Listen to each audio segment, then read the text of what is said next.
listening to the Pelicans postgame report on the PRO Media Network for all things Pelicans. Perfect. Fly Pelican, fly Pelican, fly Pelican. And I tell them that. Fly down, I'm a Pelican forever. Yeah, ain't gon' lie, I feel flyer than I ever been. We stay ballin', this New Orleans, I'm a Pelican. It's going down in the nest, wild, wild west. Come in town and you best, show us some respect. 3-point threat, I better make it rain. If it's up, then don't jump stupid like your ankle sprain. Always said, never hate the player, hate the game. Jumpin' where the dame late, bunch of train. Post game, big Q, talking about business. Bird gang, YouTube, they ain't flocking with us. Lock up the division mission, get into the finals. Finish competition, then it's going win the title. I know this flyer than you can get. Such a threat that the ref just might call a tag. You could double, you could press, but you can't check. Right, left, slide by you like a Eurostep. Fly Pelican, fly Pelican, fly Pelican. And I tell them that birds of a feather flock together. Fly down, I'm a Pelican forever, Pelican forever. And never, and never, and never, and never, and never, and never say birds of a feather flock together. Yeah, fly down, I'm a Pelican forever, Pelican forever. Yo, what's up, family? We back, Pelicans post-game report, back-to-back shows, man. We back with another L. Garbage Pals find a way to lose again, even though they could have won. And, we're a little late, but we got my man Willie Green up here at the podium, so let me get him up here, figure out how to run things. Big Q will not be here tonight, so you got me hosting, and Lex, my co-host, is in the building. What's happening with you, Lex? What's going on? The Pels drop it to the Spurs. 121-116. Man, close game. But what's your take on the loss right quick, Lex, while I get this video queued up of this post-game interview that's gonna say everything that we heard 1,000 times before. All right. The energy that they came out with in the at the start of the game, it was pretty decent. The ball was moving okay, but they I don't know. It's still the basic things for this team. It's the basic things. It's like just the over dribbling, just miscues and things of that nature. Like I said, the energy was okay, but I don't know. I feel like there's always more needed. There's always more that's needed in order for them to get over the hump. I think at this point, they cannot come out and match the energy to the team. They got to exceed like by a lot. They need to want it more. I think Misi did his thing. The times that Wemby was out, I think Wemby really changed the complexity of the game when he was in the game for the Spurs. He just kind of put them over the top, but we really didn't have that answer as far as like his activity and things. But when he was out, I was hoping, okay, hey guys, this is the time to really like attack, step on it, make them feel you. I think we did a pretty good job on 50-50 balls. JRE seemed like he was really knocking down quite a few shots. His activity was very out there, was very good. I don't know. Spacing was a little bit rough. It's almost like, there's moments where the Pelicans, they know what they're doing. And then it's like, what are y'all doing? Like, you know what I'm saying? Like they don't know. And it looks bad. It's like, guys, you all don't know how to spread the floor. Somebody needs to be up top. Somebody hit the wings. Somebody hit the corners or get down low. Just something like they don't know the spots. Like, okay, hey, if someone's not occupying this area, y'all got to move, and then move with a sense of urgency. It seems like, they're kind of stuck in spots. And it's like, hey, man, this is my spot. I'm not moving. Well, if the person with the ball is over there, dude, you need to move. You know what I'm saying? We just there's no like awareness, situational awareness, I guess, of, hey, if somebody's over here, whether they got there by accident or, that's where the defender pushed them. It's like, dude, so, there's not people occupying that space, or you're not making it easy for the defense to just guard two players. You know what I'm saying? Or to get in the trap. You gotta change something up. It's like, okay, they're probably not supposed to be over there, but somebody has to be mature enough or has had the basketball sense enough to move out of that area and create that space that's needed in order to, hit the ball down low or get to the open man. But that clogged up spacing it's killing. It's killing the team like too much. And then basic passes. I know a few times McCollum had the ball, and I don't know what he was doing, where he was doing those pull-up shots, or I'm like, dude, that wasn't a good shot, or he would go in and just dribble the ball off his leg or something. It's like, guys, man, we just got a lot of things basic things that should not be happening out there. And it's not by the younger players. It's actually by the vets. You know what I'm saying? Like, what are you guys doing? But you know it's bad when it gets to that point. So I don't know what it is. I mean, they could have won this game. They could have won. Definitely could have. But They just need more. let's hear from the loving, joyful general himself, Willie Green, on what he thought after we got a real nice take on what happened in the game from Lex. So here's Willie Green, and let's hear this repeat message that we always hear. Here you go. We did a lot. There was a lot of good in this game, and just tough to not be able to finish it out. I know our guys wanted it. Wasn't good, but they got nothing to hang their heads about. Definitely, you saw the carryover from the last couple quarters of the Oklahoma game into this game, a back-to-back. Big time contribution from all of our guys that touched the floor tonight. They competed, played hard, played together. It's just tough and sometimes frustrating when we come up short. How do you balance that as a coach when there's a lot of good in the game, but things don't go your way in the end because of a couple of possessions? How do you balance that? Because keep encouraging them that it'll turn. If we keep playing the right way, keep competing at a high level, being on the same page, being together, it'll turn our way. So just keep encouraging them, showing them the things that we're doing well, showing them some things that we need to improve, walk out on the floor the next day and get after it. What did you like about the run that was able to get the lead right there? I thought that was a huge growth moment. I think maybe 5 minutes left in the game. We're down 11. Eves gets a layup. It sparks our run. We take the lead, and just a couple plays doesn't go our way down the stretch, and that's the difference in the game. Even 9 offensive rebounds tonight. Yeah. On that side, I mean, especially on the glass teams, he's, I think, way above maybe where we even thought he could. Yeah. If we go back to Nashville, what do you see from him as a rebounder, his growth so far this year? It's incredible.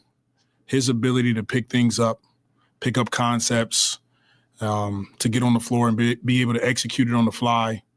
And the biggest thing about Eves is that every single practice, shoot-around game, he competes at the highest level that he can. He gives you everything he has. And I think that just starting with that is allowing him to step on the floor and play against some of the best players and contribute at a high level. It seems Trey is starting to also find his footing a little bit more as he's, playing in back-to-backs tonight and starting to look like the guy that we've seen in years past. Yeah, it takes time. Trey, CJ, DeJounte, they haven't played a lot of games together. It takes time to get back into your rhythm when you've missed, several weeks. So it's good to see him hit some shots. Good to see him play. how we're used to seeing Trey play. So he'll continue to get better, and obviously we're gonna need big minutes out of him. All right. Players in here are in the locker. Think you're on mute. You're on mute. Yeah, I'm back. And there Willie goes. You know, that's just about the gist of it. The same old shit. If doing the same thing and expecting different results was a person, it would be Willie Reed. All of this encouragement, this happiness. I'm proud. Yeah. Bro, we lost. They Yeah. shouldn't hang their heads. And he never looks at the things that they need to work on first. He never says that first. Man, I'm like, are you not looking at our record, bro? We 5-20. You talking about they shouldn't hang their head? Man, get out of here. Let me hurry up and go over these stats, Lex. And then we can get back to critiquing this garbage ass game. But first off, shout out to Trey Murphy, man.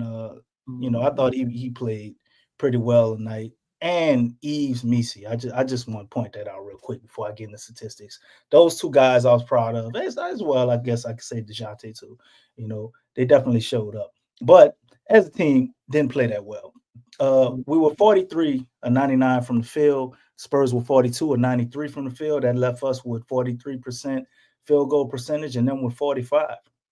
We were 13 from 38 from three-point line. They were 12 for 39.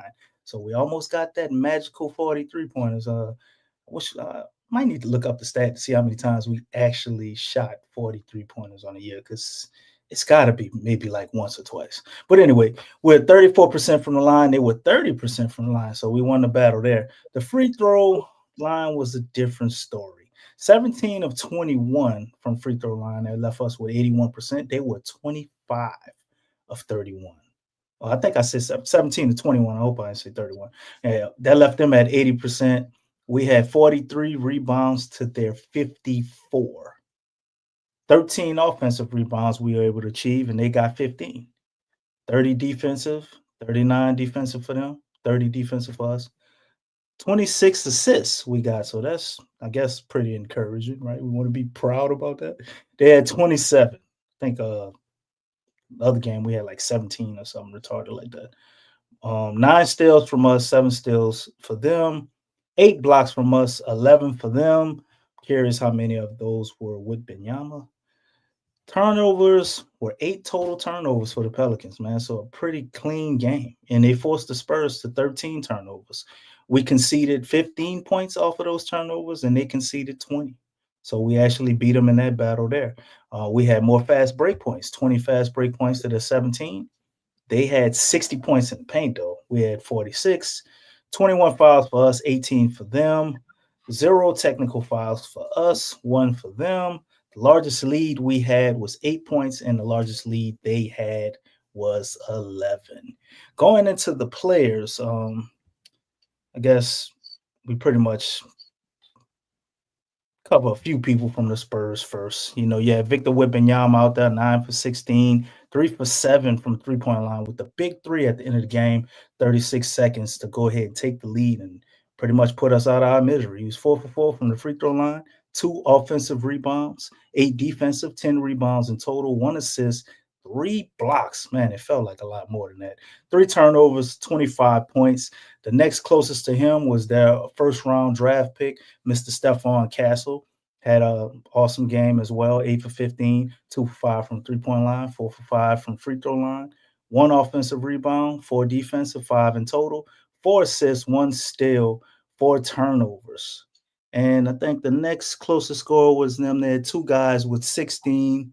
You had Harrison Barnes, who dropped 16, 4 for 6, 3 for 5 from the three-point line, 5 for 6 from the free throw line, 1 rebound, defensive, 3 assists, a steal, and he was plus 20. God damn, he was doing all the little stuff out there too.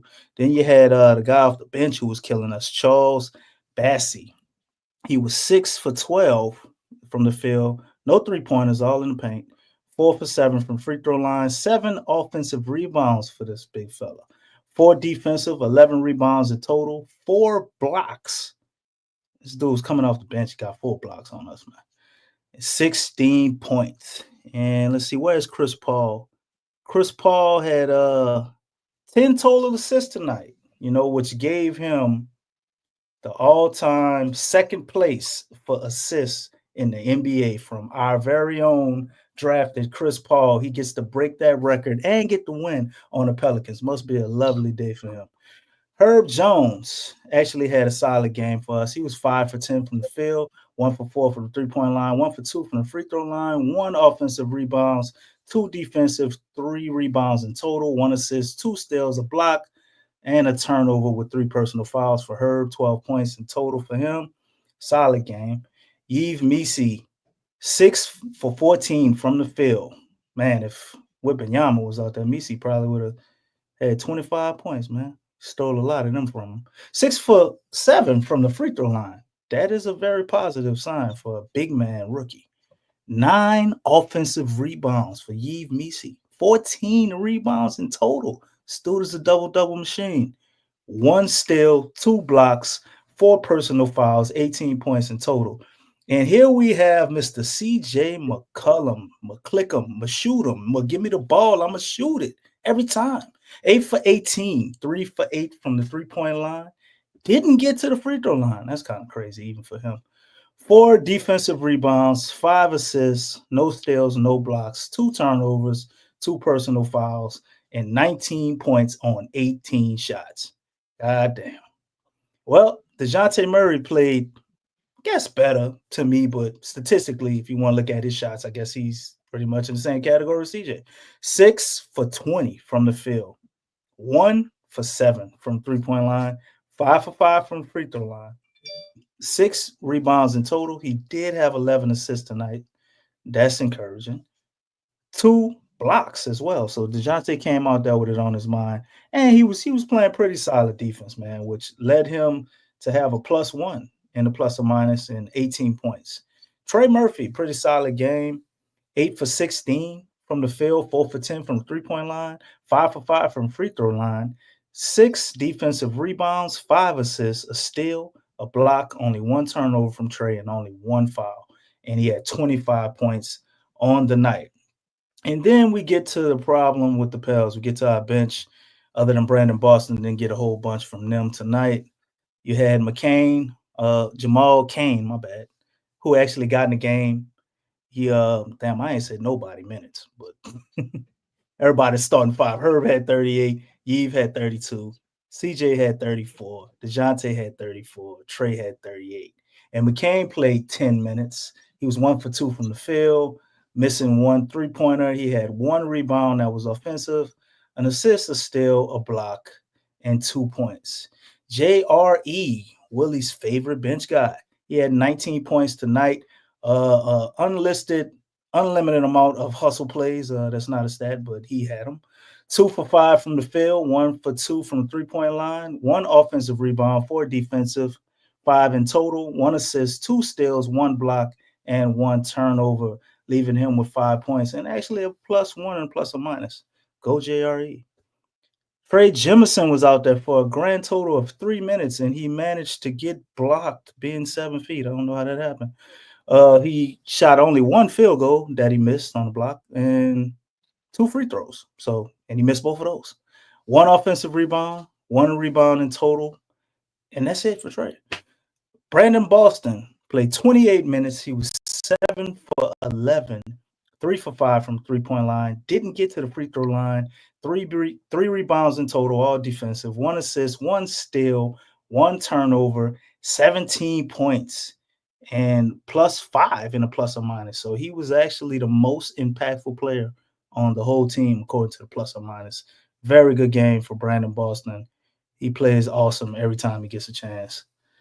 And Antonio Reeves got recalled from the G League, and Willie gave him a grand total of 4 minutes, and that came pretty early in the game. And he still wound up being a +2 somehow. He took 2 shots, missing both. 1 was a three-pointer. He had 1 assist. He had a steal and 1 personal foul with 0 points. I don't know why Willie thought he only had to give him 4 minutes. Guess he could have let the man stay in the G League for that or whatever. So, Lex, with all the stats here, team stats, personal stats, is anything jump out to you that you want to discuss? Yeah, as far as, just point production, everybody was pretty solid in the starting lineup, but Trey Murphy really stuck out. He had a really great game. DeJounte again, he's proven why that ball needs to be in his hands. I mean, he has 11 assists. He's really looking for guys. Yeah, but Trey Murphy really had a great game. Yves Missi, he actually did well on Wemby. I think when Wemby went out in the first half, they DeJounte was really focusing on him, getting that ball to him down low. But one thing that I didn't point out is that they really have to address this layup line, man. I mean, 60 points in the paint, and it's like it's everybody. You notice that? All these opponent teams, it's like the game is so easy for them. Marley described it best right here. They're not working hard, like their fluency on the court, it's just too easy. And I'm trying to figure out, even with Herb out there, I know Herb just got back, but golly, man, why are these teams why is it a layup line? Why is it a layup? It's like they go long stretches where they're layup lines. Like, it's just, I don't know. It's a dunk, a layup, and there's no contest. You know what it is, Lex. I'm just saying, I just think that's the weirdest thing. And here we are, I'm looking at just how the Pelicans playing offense, and they struggling. They struggling on just to try to get a layup. But one thing that somebody did point out, I think Mary, she pointed it out. Man, I really don't care what how well CJ plays offensively.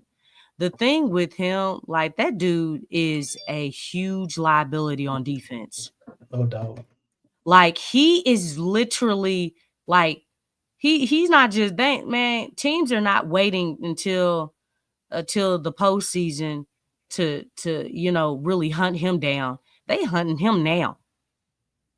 They're hunting him in the regular season. Like, he is really, really bad.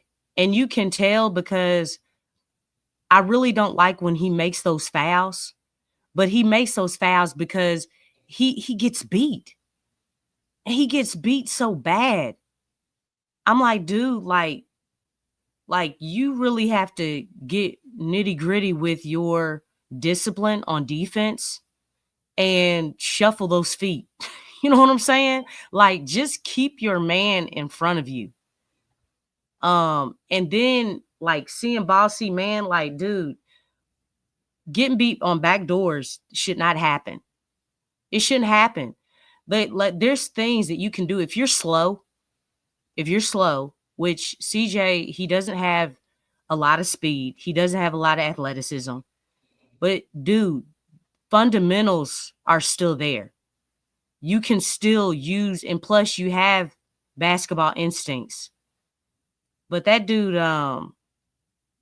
it seems like, because he's such a huge liability on defense, it really doesn't matter what he gives you offensively, because it really doesn't make up for what you get out of him on the defensive end. Another philosophy that I don't like, and I had that up, I forget who posted it in the chat. Pelicans got to stop switching. Got to stop switching. The switching does not make sense. There was a few times. That's why we got the layup line. Yeah, but there's a few times where Missi was on Chris Paul. Come on, man. And, he's defending Chris Paul. That should never happen. That's happened before. I mean, the thing is like that stuff like that. Just, first of all, we leave we leave the paint very vulnerable. Our shot blocker is not down low where we need him. He's out on the perimeter. And not just out on the perimeter, he's out on the perimeter on one of the most highest IQ, witty, you know what I'm saying? Just smart basketball players. Like, so the thing is, if Chris Paul gets back past him or just pulls up for a three, it's like, dude, that's not where we need Messi. And that happened that happened too many times. It's like nobody's trying to hedge, nobody's trying to hold. That's where communication comes in. But you can't switch everything. That's not the answer. The switching has to make sense. Like all of this stuff has to make sense. You can't have the wrong person on especially if they're that dangerous. But that's one thing that's killing this team. I don't know why they continue to do that, but that switching is not the answer. They need to fight through screens, people. Fight through screens. It's okay. Sometimes you got to work a little bit harder, but switching seems like the easy way out. It's like, hey, just switch everything. Switch everything. Like, no, don't do that. Don't do that. Yeah, but that's the whole philosophy of the Willie Green defense, Lex, is to switch all at all That's costs. why they last. And as you pointed out, Yves wound up on Chris Paul, and we sat and we watched Chris Paul pick what mismatches he want to go and shuffle people around and get people open. It was so funny to me. It's like we're switching, and Chris Paul is literally switching on, getting a guy on him he want so he could pass the ball to somebody else in a favorable situation. And we just kept doing this shit. Because it's switch or die, as Big Q would say. And we died a very slow death. Also, somebody else put this in the chat, and I was thinking the same thing. We refused to get out on Wembanyama on those pick and pops. Oh, yeah. And that cost us the game. Yeah. And man, that dude's a hell of a player because he just had it on his mind the whole time. He shot the 50-foot logo three before that. I was like, damn, he think he gonna hit that shit? Like he shot a logo three with a minute. It's like a minute 30 seconds left. And they only down. It was tied. The game was tied. And he shot a logo three. I'm like, damn, this dude, he trying to get us up out of here. We went up two, and then here they come with a pick and pop situation. He shoots another three, which is kind of weird to see too from a dude that's 7'4", who they can dump it down into in the post, and he probably can get whatever he wants down there. But nah, we got killed from 3-point line. It's so Pelicans. But for a minute in this game, I guess I'm not really happy about injuries, but I was kind of relieved a little bit when I saw both of the Spurs big men get hurt. I thought maybe we'd be able to get a victory tonight. I was like, man, look, that juju we got for injuries, it kind of jumped on us and went on somebody else. They went back-to-back plays. Both of them hurt their back, but Wembanyama came back and he put an end to that shit. So another L for the Pels, man. We finally reached the magical number of 5-20. We've been cheering for this, Lex. We say 4-20, but they actually wound up winning the game now. Mm-hmm. I think we have a long stretch, if I'm not mistaken. Let me look up. Homestand. Well, not the homestand, but we have a break. We don't play against till the 12th. So we got a little break in there. Man, that ain't like thing. They got like a 3-day break. No. Well, I mean, I'm saying that for a reason, Lex. They got a 3-day break. Time to heal? No, maybe that's enough time to implement really another coach. Improve his coaching in those 3 days? No, that might be enough time to implement another coach. Maybe. Yeah, I hope so. Hey, Tramal had a good point. So are we saying the Spurs interim coach is a better coach than Willie? I got a question for you, Tramal. Yes. I told you this yesterday, Tramal. Did that interim coach, was he trained by Popovich? Okay. Popovich has trained a lot of coaches that are head coaches right now. Coach Bud is one of them. Okay. Wait, hold up. Didn't Willie went to pop school too, And Lex? Snyder. Nah, he didn't. He skipped classes. A whole bunch of them. He Come on, skipped a Willie lot from of up under the classes. pop tree, Lex. He learned from a pop Saying? disciple on But top of that too, with Monty Williams. no, Like, he from a pop he tree. don't count. No, because they started. They both skipped Come on, classes. you can't cherry pick now, Lex. You know what? No, because the thing is, look, Pop, he's one of them people. He curse you out real quick and let everybody know what's wrong, what's going on. Like, that ain't even right. They don't do that stuff. They don't do that stuff. They trying to be good gentlemen or something. I don't know, but no, they skip classes. They skip classes. Big Sean said, y'all voodoo wore off. No weapon formed against us shall prosper. Oh dang! Not that you pulling out scriptures and things, He man. pulling out You know scriptures, what? man. Nah, don't do that, Big Sean. It Don't is do that. Sunday. It is Sunday. No, it don't matter.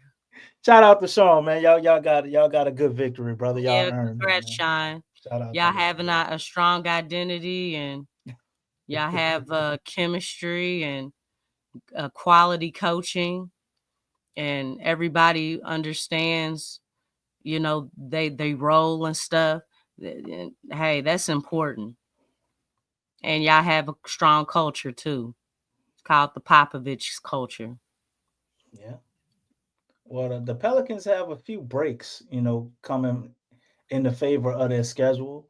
They got 4 days before they got to play Sacramento. Then they turn around, they get a 2-day break before they play Indiana, and then they get another 3-4 days against before they play Houston. And we don't have to play a back-to-back again until we go to New York. And then, as you see, the rest of the schedule, we got Denver, Houston, Memphis. We play the Clippers, then Miami, until we get to Washington. Miami would put us at January 1st. So, family, are we gonna continue to slide? Will the Pels turn it around? Will Willie Green get fired? Who knows? Who knows? Will Zion come back in January? Or is it just all over? Shout out to everybody in the chat, by the way. Glad y'all here, man. Glad for y'all input, insight, as usual. Always keeping the show popping. You know what I'm saying? So looking at the schedule, Lex, what do you see? Do you see another win before Washington? Or are we pretty much going to keep on sliding and damn near get to 5-30? You know what? It's hard to say with this team if we're going to win or not. Like, it really is hard. Because the thing is, we don't know what team is going to come out. That's what makes it so hard to even say that. Because, I mean, obviously they could get somebody. They got Denver. We didn't see that coming. Who did they just play a few days ago when Herb and Brandon came back? Phoenix. Yeah. You know what I'm saying? Especially with Devin Booker. Like, we obviously we didn't know Brandon and Herb were coming back because, the Pelicans never make that stuff clear. But, they played a quality good game. And then who they play on yesterday? All this stuff is like that was the Thunder, Lex. Yeah. And we actually got cheated a little bit there. We had a bullshit offensive foul on Brandon Ingram. Well, Dort, Dirty played him and hurt him and put him out, and a bunch of other garbage ass calls. But I mean, even if the refs called the game fair, we were still lost. But it's just sad to see, and our coach is just sitting there on the sideline with his arms folded. I thought the play on Brandon Ingram, some people downplayed it, some people sorry for what it was, But I thought that was man, somebody should have ran out on the court. They should have been in Lou Dog's face, maybe slapped him upside the Well, head or something. it's That always that downplayed. It's always downplayed. it's just like BI got hurt 'Cause like with the that. Pelicans. Nobody did anything. Where's DeJounte? Where's Trey? Where's anybody? So we don't have no enforcer. We don't have nobody who not taking that shit. Well, I'll take that back. I see DeJounte as a person who not gonna take that. But where's the person who, you got that guy at the end of the bench who's gonna stand up for your superstars when they get mistreated, who's willing to get the technical fouls or kicked out of a game. If y'all want to play dirty, I'm gonna be dirty too.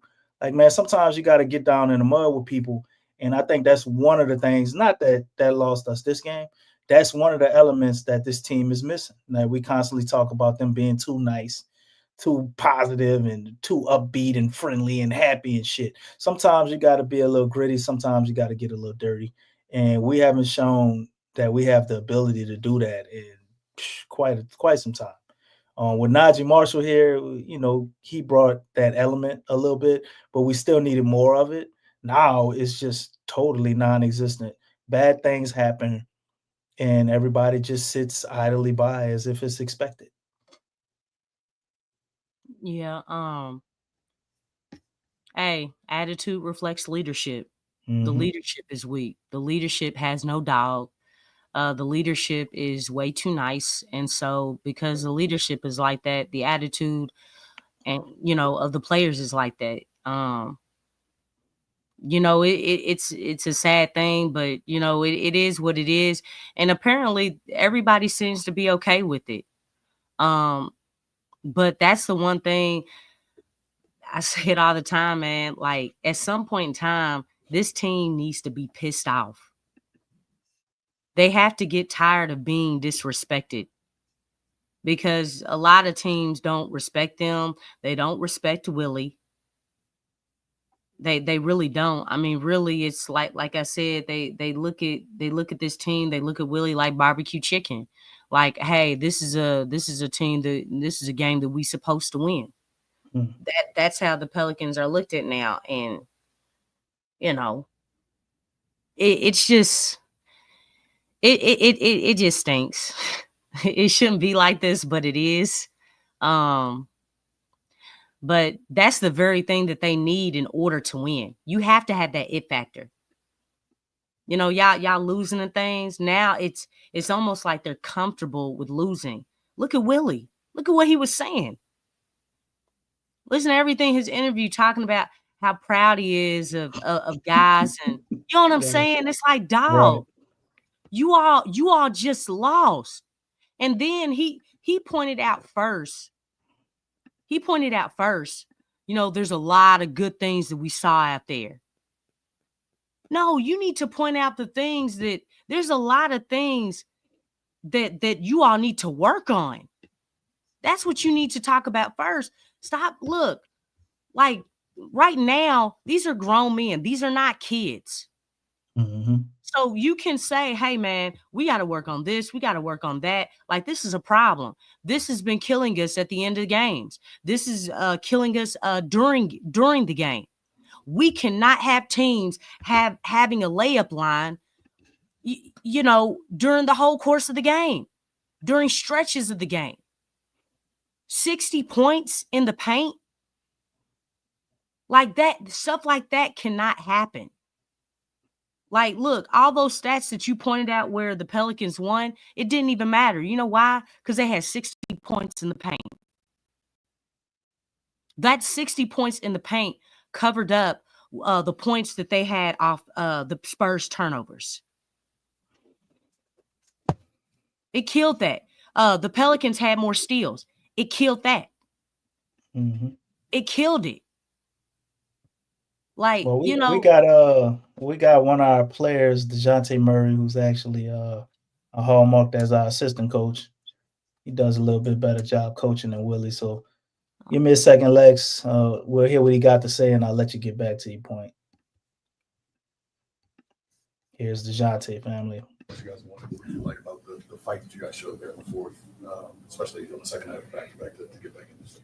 I mean, it's always good to see fight. Even with losses like that, you take them as a lesson. see where you could be better as an individual, and then obviously most important, bring it together and see what we could do better as a team. But it sucks losing, but when you can compete, and like I said, have a lesson, things you can look back and you have more good things and bad things. I think, it's good moving forward. Just because of the injuries, you haven't had a lot of time out there with you, CJ, and Trey all together. How do you think that pairing or that group is working as we keep passing games to get better for you guys? I mean, you just, continue to try to grow chemistry. Obviously, injuries, something I've never seen, ever. But, as an individual, you can't control that. You control taking care of your body, taking care of yourself, and, trying to be available, because the best ability is availability. So, that's pretty much that. I think we're going to continue to work. You got 3 guys that, love the game, study the game. So, you can only go upwards from there. He has really shown a lot of growth on the offensive end the last few weeks, especially on the glass. I mean, you playing with him, what have you seen from him? Just from the guy that you saw back in training camp to where he is right now. I mean, not even training camp. I remember when the trade happened and I, immediately came out to New Orleans. I seen him and got to have some words with him and exchange numbers just so we can communicate. And, just being a helping hand for a young guy entering this league. And, from when I seen him, from that time before Summer League all the way to now, it's impressive. It's credit to just his dedication, his work ethic, his willingness to, want to learn from, everybody around him, and just coming in every day, trying to be a pro, trying to figure this thing out. The sky's the limit. Just hope he continues to carry that sponge of wanting to learn every day, and just working hard. And the basketball stuff is just take care of himself, because he's already a, top human being, high character guy. Hey, DJ. What's up? How you doing? You good? Yeah. My guy, all is well. Well, I know you and Mitch go way back. Mm-hmm. And what's it like to, think about that young guy you first met and to see the opportunity he's been given now? What's that like for you to see from? I mean, I'm happy for him. I try to, especially tonight. I mean, when I'm not playing, I could be in fan mode, just watching them. Shooting them texts here and there, calling them. But even tonight is just to know how far he came first, and then obviously us. But just to see him, I'm not surprised. And everybody around the Spurs organization would tell you they're not surprised. His knowledge is one of the best. He was a point guard. So he understands the game at a really high level. He's willing to learn, willing to put the work in. He worked and worked and worked. And like I said, I'm not surprised. He's only going to continue to go upwards from here, and I could just see the guys respect him and love him, even when I was here, but even from afar now, just knowing the great things I hear, which, like I said, I'm not surprised. He's a high character guy and he lights up any room he goes in, so I just hope he continue to take it all in and continue to do what got him where he's at. Can you sort of put into words what he's meant to you in your life, both on and off the court? He means the world to me, the world to me. A lot of people don't understand. I try to keep, my story, my life, away from the internet, the social media, however you want to put it, as much as I can, just so I can heal from it. And, there's a time and a place for things. But, that guy, I owe him just so much, because I was in a tough place in my life around 15 when I was trying to change my life. And, he came and got me, and just everything from the knowledge, to teaching discipline, right from wrong, and building the AAU team for me. He was behind all of that, just really getting my life on track. Like I said, I was in a tough time, and he just, came, and the rest is history. So, he means the world to me. You say it's the best piece of advice he's ever given you? The best piece of advice? Just be a great person. Because we never talked about going to the NBA. I think for me, it was getting me out of the streets and, trying to do the right things and just seeing where that would take me. It was never about, oh, you're going to make millions of dollars and be this guy in the NBA. It was step by step, let's get on track with school, get out of the streets, get on track with school. And then, you love basketball, but there's a way we could do it where you work hard and you're just around, positive people. And like I said, he's the guy. I'm happy for him. I love him, and I wish him nothing but success. Back to tonight, Trey talked about the challenge of giving up 43 points in the second quarter. What are those challenges of just exerting that much energy to try to climb back? I mean, it's the NBA. And it's tough against, great teams when you dig yourself in a hole. You keep fighting, and I think we showed that. I think we controlled the first quarter, but after that, they kind of controlled the game. They got Chris Paul over there, and not only Chris Paul, like I said, I was just talking about Mitch Johnson. He's seen it all, been through it all. They was able to, slow down and, get what they want, get stops. I think, that was a big thing for them tonight, transition. And we just couldn't, get back on track. I think we fought, though. We put ourselves, in a situation to win the game, and, we'll live with, Trey taking that shot. And that's that. Thanks, DJ. Yep.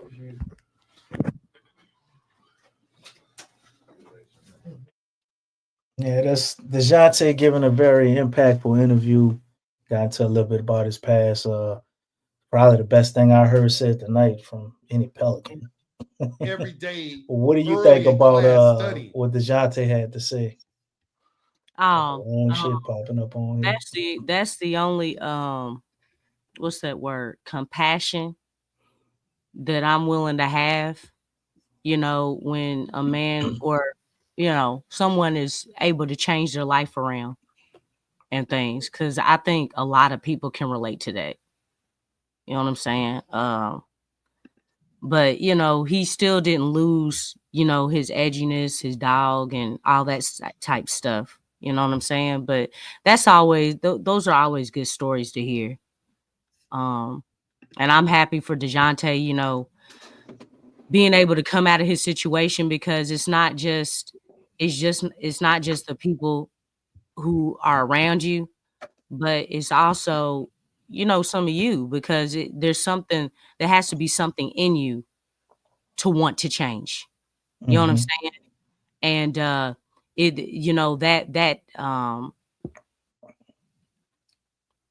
having that, that allowed him to come out of his situation where it's like, hey, I can change things around.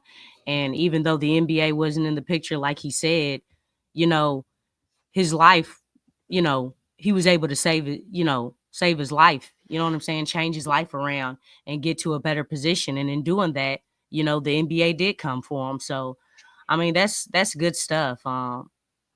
You can't. We didn't hear his name. Did you hear his name? I believe he's talking about Jamal Crawford. That's been a big influence on him, a big part of him getting the league. Yeah, I think he was reflecting on him.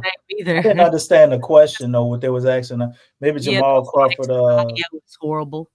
He might have some type of coaching position, or he's got some type of promotion or something today. I could look into that and see why they asked him about him. But I know Jamal Crawford is a Seattle guy.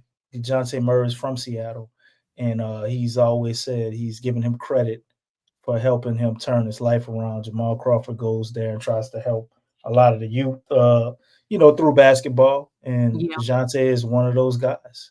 You built an AAU team for him. Yeah.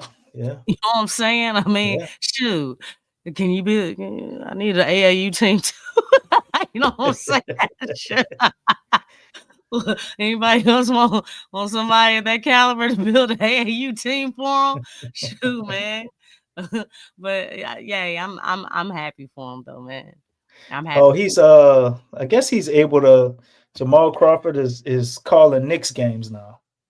So they got him on a MSG network this NBA season, and he's calling Knicks games. So I'm guessing they had to be talking about that, because he's just that news dropped a month ago, family. But I guess maybe he had his debut game tonight, or his debut game is coming up for him actually calling games. So I don't know if he's gonna call him with Walt Frazier Walt Frazier's finally gonna step down. I know he's been doing that for a long time over there in New York. Well, I'll say Walt Frazier, Clyde Frazier. I'm getting Yeah. Walt. But anyway, so shout out to Jamal Crawford, man. That's a Yeah. big job, man. The mecca of the media. It don't get no bigger than New York, other than LA. So if you go call games and you could pick a place where to call games, shit, that's where you want to go. The Yeah. more eyes on you, the more bucks you're gonna get. So shout out to him. And shout out to DeJounte, man. Solid game from him tonight. And we didn't hear a bunch of praise and about how happy he is with everybody. Although he did touch on Yves Misi, talking about how the growth he's seen in him. 'Cause I think all of us see that, man. It's pretty tremendous. But DeJounte having 11 assists tonight, I thought was big. We get into this mode where he can be the engine for this offense. I think that'll probably put us at our best until Zion gets back and he can be like the secondary guy. With Brandon Ingram, with his timetable, which is this article here we're going to read in a second about a update on the timetable for Brandon Ingram. But DeJounte being aggressive, getting downhill, looking for his shot, although he was 6 for 20, I like him to be more efficient. But him looking for his shot and becoming aggressive, is where we have to be if we want a chance to win any other games this season. Because CJ, you can't allow him to go in that role, even though CJ's been playing pretty good a lot of games this season. Then he has those games where he just tried to empty the goddamn clip at everything. Just he ain't never seen a bad shot. But with DeJounte having the ball, I think that keeps the ball moving, which I seen tonight a lot. I know we've seen a lot of lapses and a lot of bullshit on offense and defense, but I thought for stretches, I seen the Pelicans make a very, very concentrated effort to move the ball around the floor, not sit on the ball. It was changing hands pretty quickly at times. And to me, a lot of that is due to DeJounte because that's kind of how he plays. He attacks in the fast break. They get in half court sets. They try to get people, uneven. You move the ball around, try to get you a good attempt. But he would rather bring the ball up, keep it going, actually play with pace. We did see them play more up tempo, and they will have to play like that, moving forward. Even with Zion, like we need to make a habit of actually getting out and running and playing with pace. You replace that with any other word, but they have to be a run and gun type team. That's the only way you're gonna maximize what the Pels are. When people get us in half court sets or get us to slow down, everything is stagnant. It's like, man, they can't get any good shots. Everything is difficult and hard. And obviously with the coach we have, good luck drawing up any good half court sets. So that shit ain't gonna happen. So all he gonna do is motivational speech for you to get out and run. But nonetheless, the way the roster's built, we do need to run because we can run people out the building. But speaking on that, and I guess get your insight on DeJounte and Yves Misi. We talk about him a little bit, and then we'll go into Brandon Ingram because also Trey Murphy. We can mention them too because even though we had a loss, ain't no goddamn moral victories. I do see those three as bright spots for the future for whatever it is that we're building. Watching DeJounte, watching DeJounte in the third quarter, gosh, last game, and seeing him this game, even though he didn't have a good shooting night, I could still feel his impact. And Yves is, man, every time you think it's like, okay, he probably gonna teeter off a little bit, man. He just reaches another level. Dude got a steal to help make a run to win the game tonight. He was out there playing pretty solid defense on Wembanyama at times. As you said, he got switched on to Chris Paul. And he held his own. Even though Chris Paul was just really trying to get him out the way so he could put the ball somewhere else. But nonetheless, Yves, he went out, he had a dunk on Wembanyama. Dude was 18 and 14 on the night. Like, for a rookie center, to me, rookie centers and rookie point guards are always ones that make me pay attention, because that's two of the positions that it seems to take the longest for them to kind of develop and flourish. So when I see guys at the center position or the point guard position playing really good as rookies, man, that's always something special to me. And I think we got a real special one in Yves. Is whatever he can be. I don't really think it's a ceiling on him. He actually is pretty good with the ball in his hands, surprisingly. You see him driving, man. He kind of drives kind of like a small forward or a power forward a little bit. He ain't crossing nobody or nothing crazy, but he could definitely handle the ball pretty good for a big man. So the only thing I don't see in his game, if he would add like some type of a shot, or even just right now, like a little hook shot or something, a little 5-6 foot type of push shot, floater, that, and then moving into a mid range, and maybe he can develop a 3-point shot, because he's shooting pretty good with his free throws. So, man, the sky's the limit for this dude. Like, so we can't really put a cap on him. We don't know what he can be. We all talking about Zion this, Ingram that, and Zion is a generational talent. Don't get it twisted.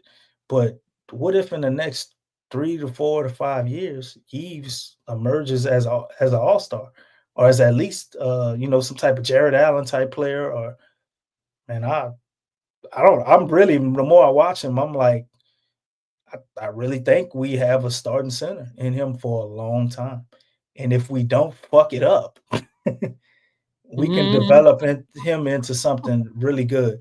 But in fucking it up, he still would be some type of version of a different, and I'm not saying he'd be like him, but of a Herb Jones or something. He's always going to be a lunch pail guy. He's going to try hard. He's going to do the little things right.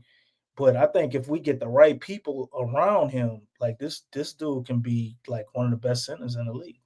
He's doing all this at 19. Yeah. What you say, Coach Lex? Oh, I like his activity. He's really picking up a lot of things. I think the biggest thing I'm impressed with is that he hasn't been in a lot of foul trouble, which is good. Now, a few times I did see him lunge and start jumping and things. I'm like, no, don't do that, man. You know, Doing say a little paratrooping, huh? why'd you leave your feet? And that kind of made me upset when he did that. Are you talking about Wembanyama? Yeah, he got him to Yeah, jump you on know what that I'm saying? 3-pointer. Like, dog, don't he ain't even that type of player. You should not be getting faked out, and you already up there with him. You ain't that far from him, Wembanyama like 7'4", he like 6'11". Still, he closer to him than DeJounte, and you know what I'm saying? All the other forwards.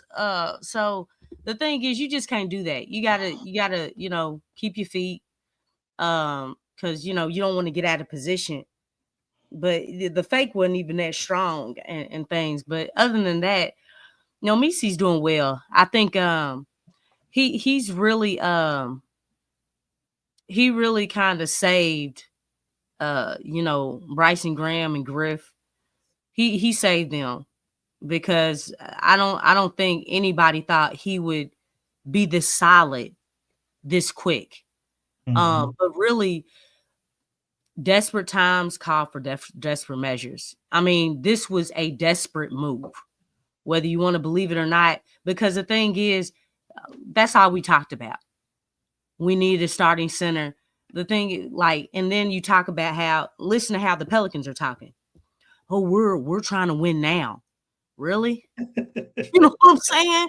And if they're trying to win now, they'd have been firing Willie Green. And you're counting on someone you just drafted.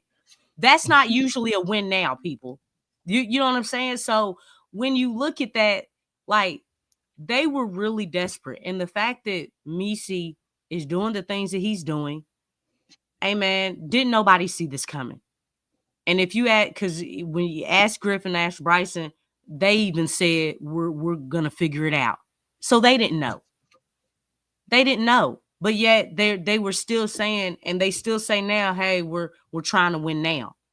But really, I mean, you look at this team, I'm like, I don't know where y'all getting that win now from. I mean, I understand you have a balance of veterans and young players, but you know, the coaching's not matching that.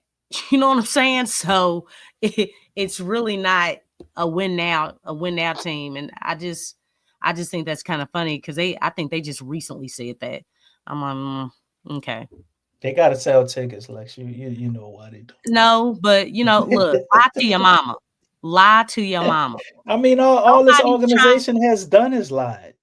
Yeah, so lie to your They will mama. continue to lie. Like they're liars. This is I what they mean, are. but this is not a win now team.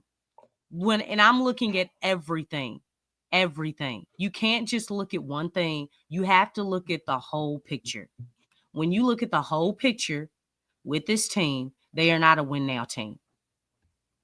I don't, just because you have veterans and you have young pieces and you know what I'm saying? It's not just that. Everything has to match up. When you look at other teams, things match up. And there's one thing that I wanted to say, I forgot to say earlier. But one thing that when I was talking about how with Willie Green, when we listened to his interviews and all that stuff, you couldn't tell just by listening to him and looking at him that this team only has 5 wins.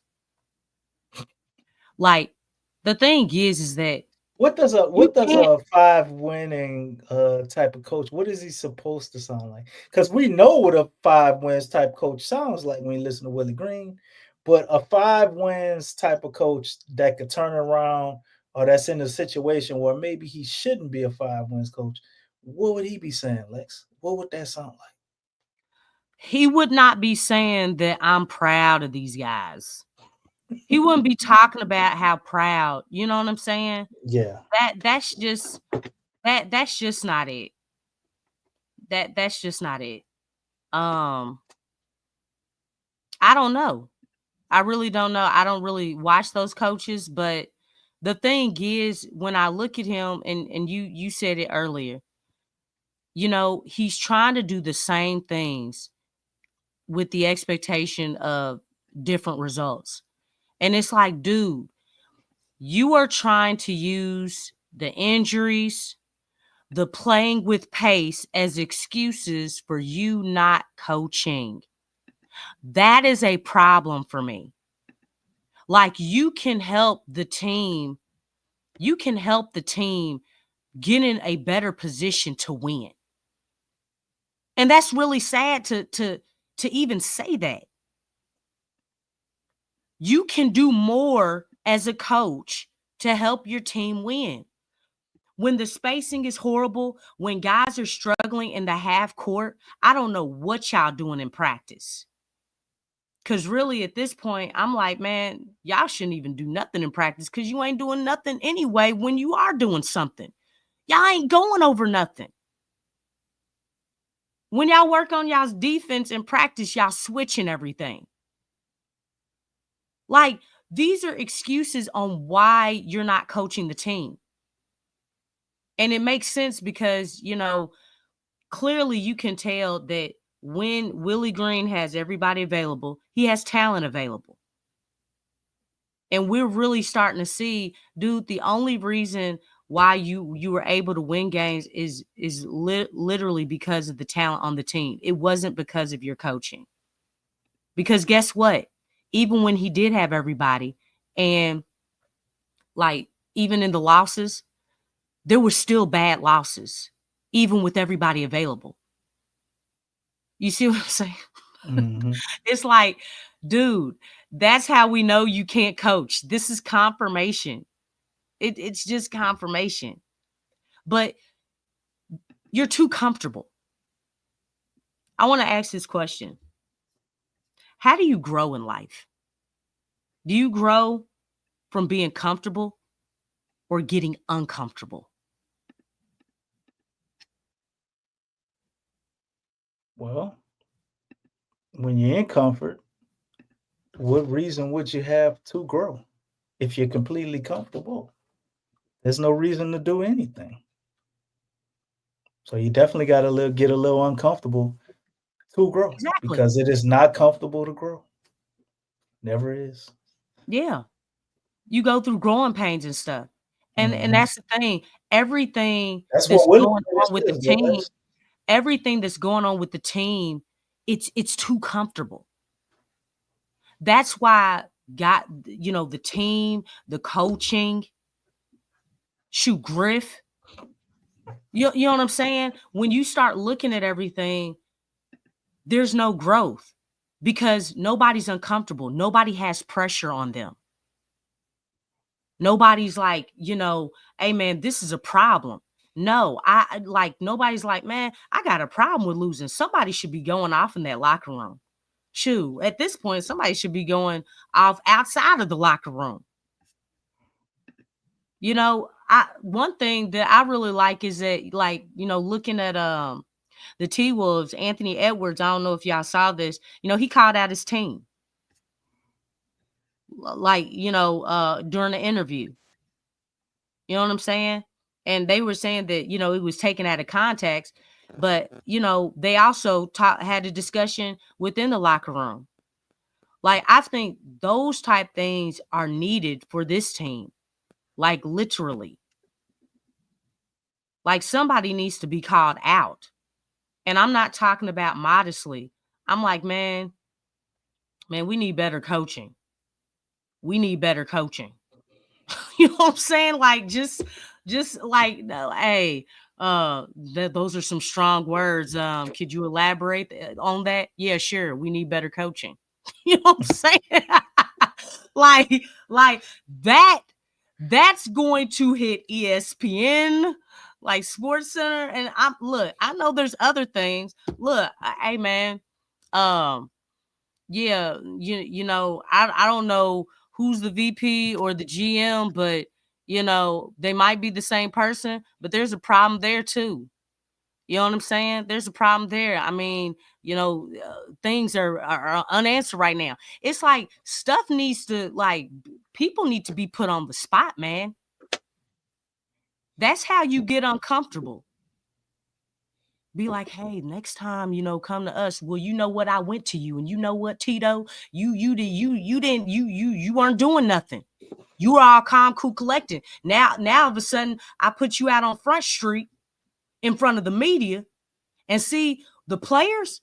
The players can do stuff. You can do stuff like that because you the player, right? Let me tell you something. The players out front. Behind the scenes is everybody in the front office and the coaches. They all in the back, the behind the scenes. But the player come out and say some stuff, some crazy stuff. Everybody's gonna listen. Everybody's gonna listen. We don't have those type of players though. DeJounte is probably the closest guy we have like that would actually I know. challenge or push people through the media. And when his very first interview, that's what he did. And several other times.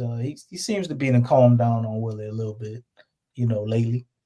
But Probably because you need. They probably talk to him. Yeah, they talk to him. They trying to keep all this hush hush. They definitely But the thing talk to him. is, they need to keep their foot on the pedal, man. Like, no, this is not okay. We can. Well, I agree with you, but it's at the same time you got to put your Pelicans hat on. We have a certain standpoint, and I'm of what you're saying.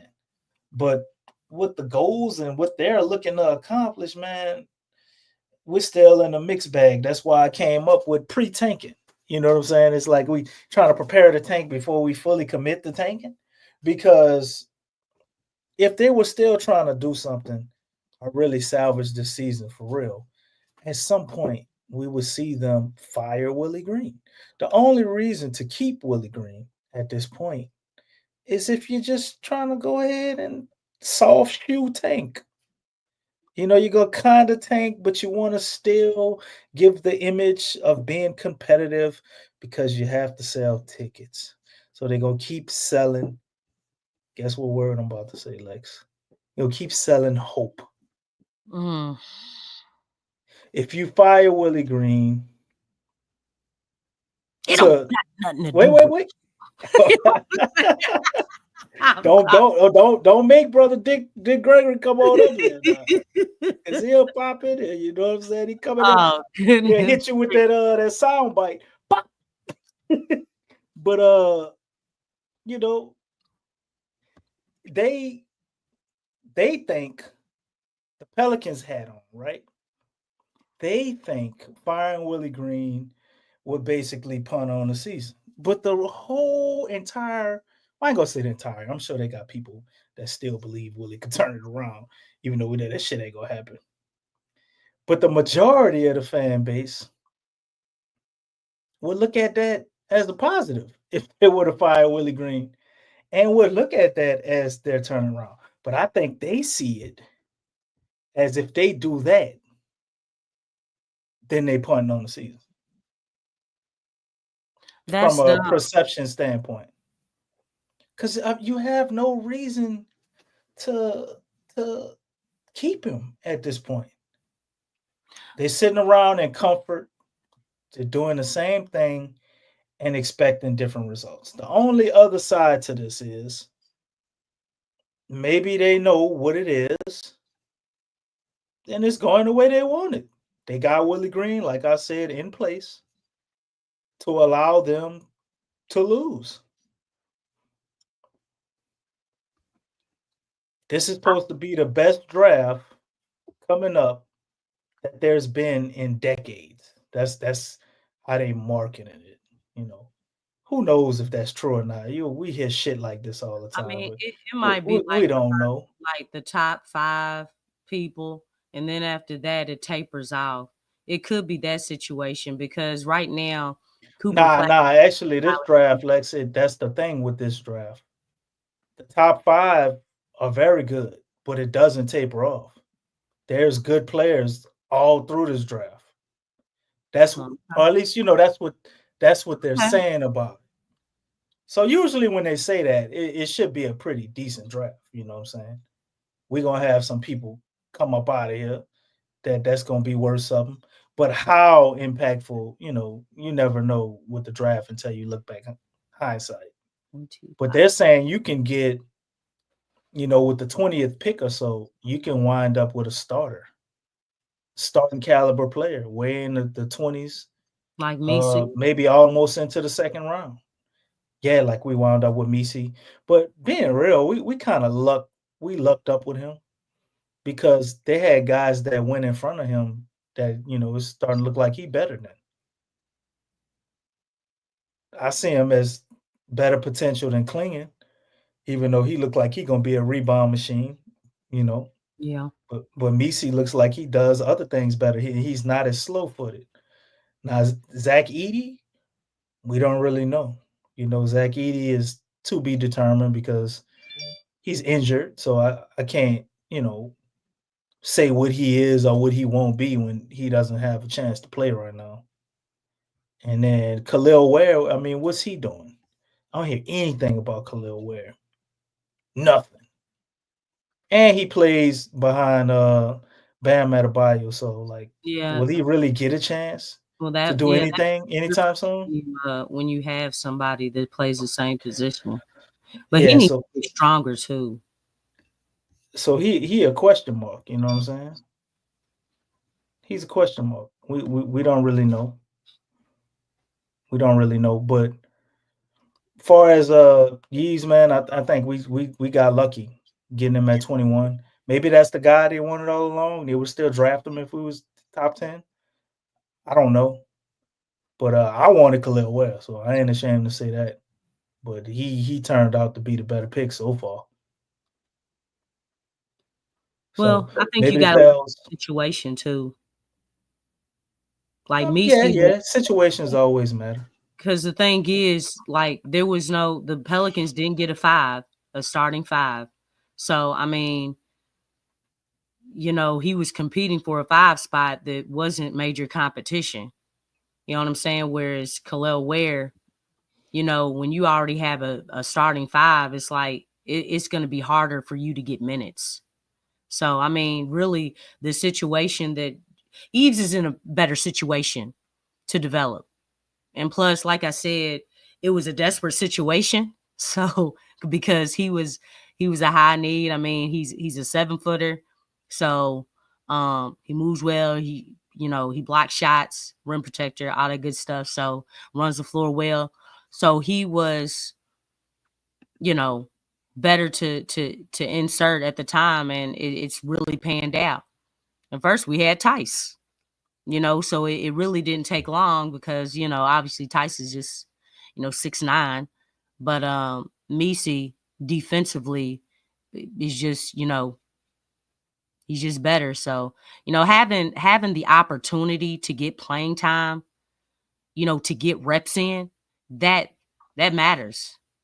Like when you go to a team where, hey, just, continue to develop and work on your game, but you're not getting those reps, that's a huge difference. So even though, Khalil, he went earlier, Yves Misi's actually in a better situation because he gets more reps in NBA games.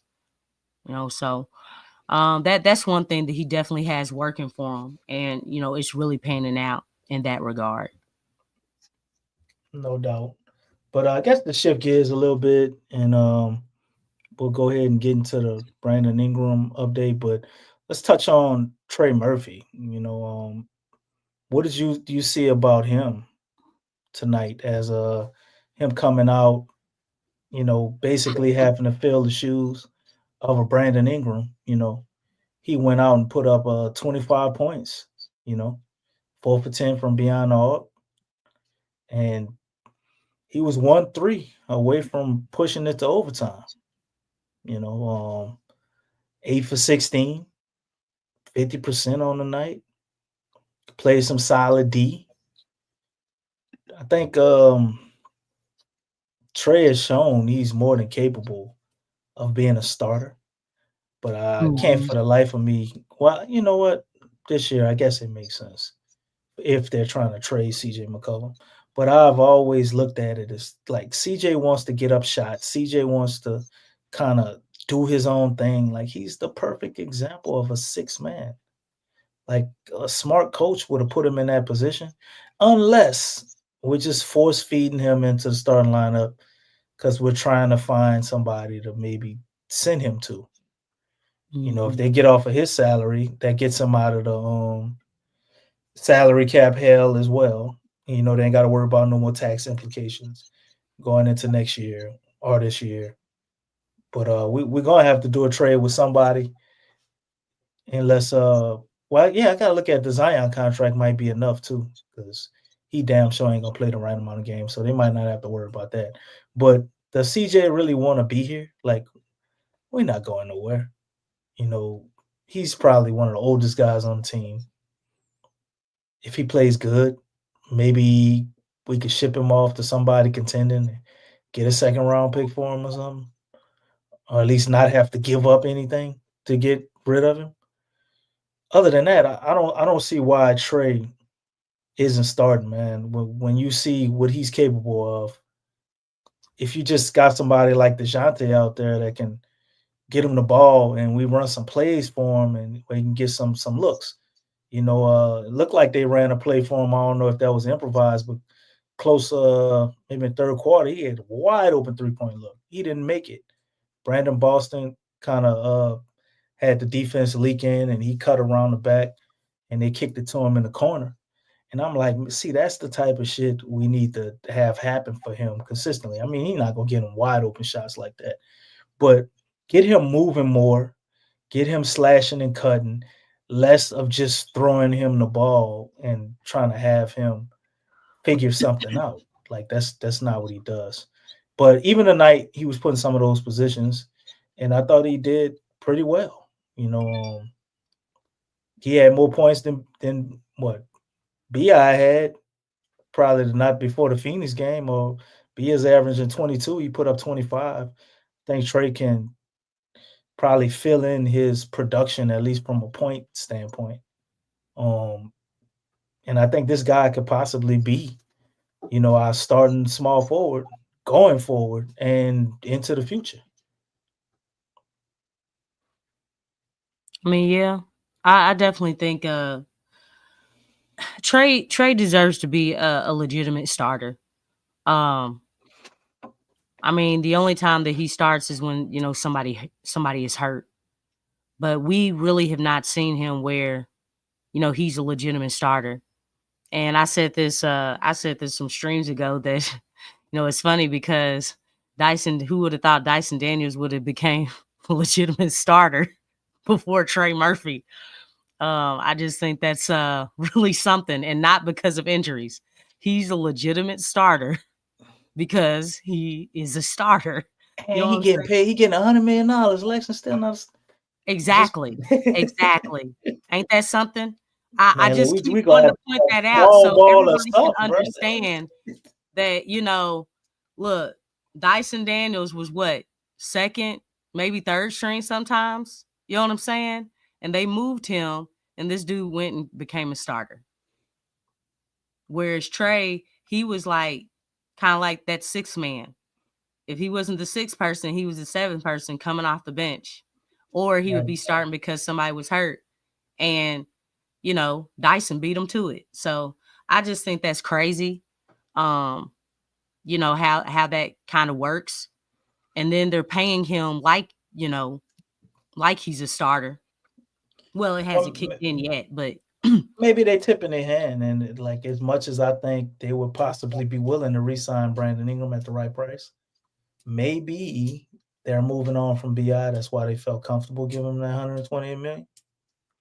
I don't even know. That report as far as with the 40 mil, like Well, he might not get that now, Lex. It might be right back down to 25, 28, 30 or something. Well, all I'm saying is that, I don't know what they're doing, but they definitely need to stop this Zion and Brandon project. Wait, You know what I'm hold saying? up, hold up. Before you get What? into that, hold your thought and I let know. me I'm gonna go go over back here to and Trey. go over his no. You Oh, let me go okay. over his injury news, and then you can continue your thought. Oh And no, I wanted to talk we about can Trey talk real about quick. whoever after that. Oh, okay. It's All right. okay. We go back to Trey, but just let me get this out the way while it's up here. So there's been a medical update on Brandon Ingram. If you all haven't heard, I can't even get the damn words out. The New It's all Orleans right. Pelicans Articulate. announced today that forward Brandon Ingram has been diagnosed with a high-grade low left ankle sprain. Medical imaging taken last night confirmed the injury, which occurred during the third quarter of last night's game against the OKC Thunder. His return to play in his timeline will be determined by how he responds to treatment and rehabilitation. Future updates will be distributed appropriately. I don't know how Yeah, confident we feel about those future updates, but we don't. they're coming. We got to They're get out our coming. pen and paper so we can keep our They timeline. You know coming, what I'm saying? DC. And as you can see here, this is the play zoomed in where BI has gotten hurt, man. And I don't get, I hear some people saying it wasn't a dirty play. The majority of people are, but the people saying it ain't dirty, look at this, man. I don't get that. If you're Lou Well, the Dort, like, thing what are is, you doing? Lou Dort was being extra. So you That think was that. he's that not intentionally putting his leg there? He's just that goofy? No, he was being extra, trying to sell the elbow. You know what I'm saying? And the thing is, I mean, really, I know Brandon does stick that elbow out, but the thing is, if you're in someone's space like that, you know what I'm saying? They have you. That's legal to rise up. You know what I'm saying? That's a shooting form. I don't think Bi wasn't purposely putting his elbow out there to hit him. I don't see That's his the shooting elbow form. being put out there. I think it's more of a flop. And then I'm looking at Yeah, that's BI. what I'm saying. BI is a long guy. Like his arms are long. He doesn't have room to even turn. Yeah, He's just going up to shoot. Lou Dort is in his He in he's his in his chest. space and he's leaning forward. So it's like any player has to have that space, just like a player has to have landing space. And the thing is, because he was trying to sell because really, I think BI, he probably nicked him just a little bit, but in order to really sell it, he fell backwards because I don't think it was like that. In that case, you could have backpedaled. But dude, you fell back.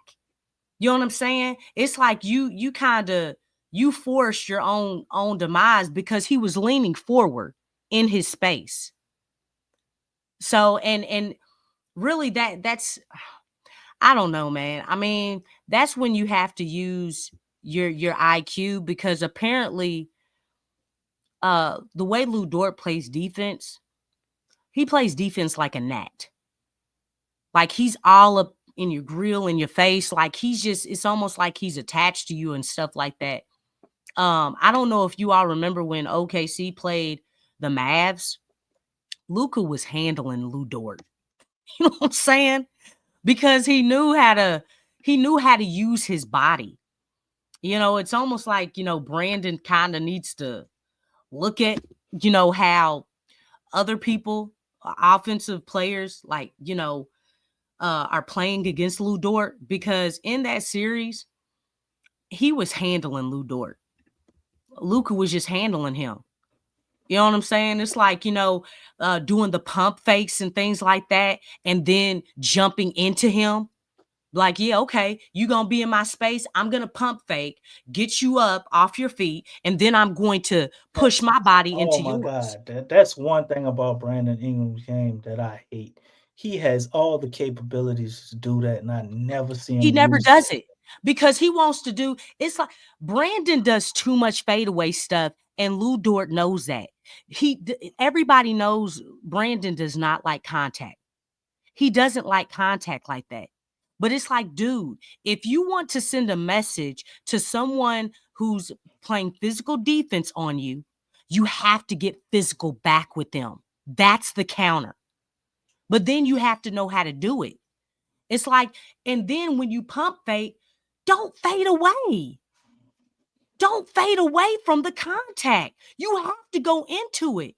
It's like, you can't be afraid to be touched. You can't do that. And that's always been Brandon's game. He doesn't, if you look at his shot, he's fading away to get space instead of going forward. Go into that jump. I promise you, the calls I will don't go see more. him when those side jumpers will are go- lean in jumpers. Yeah, I don't see they're a lot like of those. side, they're fadeaways or something like that. And I don't even see a lot of side ones. He have some, but he don't never lean he's in. never going into the contact, and he doesn't do it consistently. He need to watch D Wade or something, man. Like, Yeah, D Wade he was a does, master at that. because it's the same thing just from last season. He still hasn't fixed that. That's why he's not going to the line. He's going away from contact. And then the thing is, like, even when you look at Shea, Shea's an offensive player. Look at how he plays. Man, he's waiting for that contact. That's why they give it to him. He can't be Shea. Like, to be No, Shea, but you all gotta I'm be saying is Luka that- too, man. You got them angles and just how intelligent and how they process. So you saying that BI can't learn those angles? No, I don't think he had that type of processing ability. How they can manipulate the refs and the calls. He's just, maybe he has the ability, but it's just, I think he just doesn't. He just really doesn't want to do that. Yeah, because he he needs doesn't to want more or less contact. have his game tailored to where he ain't got to worry about all that. If that makes sense, like he could get the calls without having to think the calls. But the thing, but like you said, to do that, like you got to be able to take the contact, because the only way you're gonna get light contact and be able to get the calls is if you're thinking that game inside the game. You know, keeping the ball out there, swipe throughs, and just knowing angles, getting right into a person, creating contact, and then get back, making them barely touch you and get the foul. Like, it's a little game inside the game to do that. I don't see him being able to do that, especially not at 27. Well, he ain't no. Well, that's what the problem is. I mean, and I know there's been a few times where he went up, he went into Lou Dort on a 3 and they didn't call it. But the thing is, if you do more of that than not, you're going to get more of a whistle. You're going to get more of a whistle than fading away or going away from the contact. But he goes away from the contact too much. That's Man, what that's makes it so crazy. easy. That makes it so easy for them not to call anything. I still can't believe that play was an offensive foul. Though. I don't know how you look at that and see offensive foul with Lou Dort that close into him, and we know the rules we have about being in a player's landing zone on jump shots especially after what happened to Kawhi. Like there's no way they should have been able to call that an offensive foul. And we challenged it and they stood on it. That's a flagrant foul. That's a flagrant foul. If you don't want to say it's an ejectable offense, I get that. But that's at least a flagrant one. He has nowhere to land because Lou Dort is flopping. So, I'm with you on B.I. Taylor and his game, but the injury was definitely Oh no, misfortunate, you and didn't I hear what I can't really said? blame him for getting injured on that. No, I said Lou Dort was in his space and he was He's dirty. he was trying to sell the foul. He didn't have to fall back like that. That's my point. That was He dirty. did flop. I was agreeing with that. I'm just saying, like, when he did that, you know what I'm saying? He was in Brandon's space, and to sell the fact that, whether he was grazed on the nose, whatever, because there was no scratch or nothing. You can look at Dort and tell he was just chilling there on the bench, like, you know what I'm saying? He was fine. The only person who wasn't was Brandon. But yet they kept the foul on Brandon. It's like, wow, that's crazy. But the thing is, he was trying to sell the fact that he got grazed with the elbow. And in doing that, he got into Brandon's, space. But it's all about orders of operation. Oh, well, Brandon, if you didn't graze him, well, if he wasn't in his personal space, his shooting space, you didn't look at that part? He put himself there. You can see him leaning forward. You're asking to be hit in the face. It's like everybody has to have some type of personal space. That's not in the rule book. If you're in someone's personal space, you're asking for something to happen. Because Brandon did have a legal right to pull up because that was his space that he had. But he leaned forward into his chest and his elbow came up and all that stuff. But I don't know. It's the sad thing about with the Pelicans. No, that's when you've been being disrespected all the time, you don't get calls and stuff. You don't fight for calls. No, nobody's doing any of that. You don't have that it factor. You don't really play the game the right way. Stuff like that happens, and you're not going to win. Right. They treat you like crap, and because it seems like a standard of the organization, the team, and all that stuff. If that would imagine this. If that was Luka, if the OKC was playing the Mavs and that happened, what do you think the call is going to be? You know what I'm saying? He probably would have got ejected. You see what I'm saying? It's a totally different story. But because it's the Pelicans, it's like, oh, shoot. But I think some of that is our fault though, because we have ourselves out there as an unserious team. Like we don't command respect, we don't fight for respect, we don't demand respect. It's almost like we don't even respect ourselves because we go out there and we get our ass kicked, and then our coaches in the press conference talking about, oh, the guys shouldn't hang their heads, and we should be happy about this. Love and compassion. You're supposed to be mad. I don't care if it was a joy. 5-point loss. You know what I'm saying? You're supposed to be angry. I wouldn't take y'all seriously either. Like, no, shoot, right. y'all got so much joy. You can have all that joy and take this call too. You know what I'm saying? And speaking on that, the matchup indicator does not take us seriously either, Lex. As you can see, we will be playing the Sacramento Kings on Thursday, which is a great bit of time from now. So we're gonna be without y'all for a little second, and we're going in there with another team that, in a weird way, kind of parallel us, although they have more wins than we do. They're 11-13. They have a disgruntled superstar in De'Aaron Fox. They kind of were at a crossroads with their team, not really where they should be, looking to reorganize it. De'Aaron Fox wanted to leave last year unless they did something. They went out and got DeMar DeRozan, and that doesn't look like it turned into a whole lot. De'Aaron Fox is leading them with 26 points, 48% from the field, and 80% from free throw line. Domantas Sabonis is leading them in rebounds, 3.3 offensive rebounds, 9.5 defensive. And he also leads them in assists, that's a little weird. You got your superstar point guard, but your big man leading in assists too with 6.2. And 3.4 turnovers per game. So he will cough it up. Brandon Ingram, as of now, is still our leading points per game guy. Yves Missi is our leading rebounder with 8. And B.I. is also our leading assist getter with 5.2.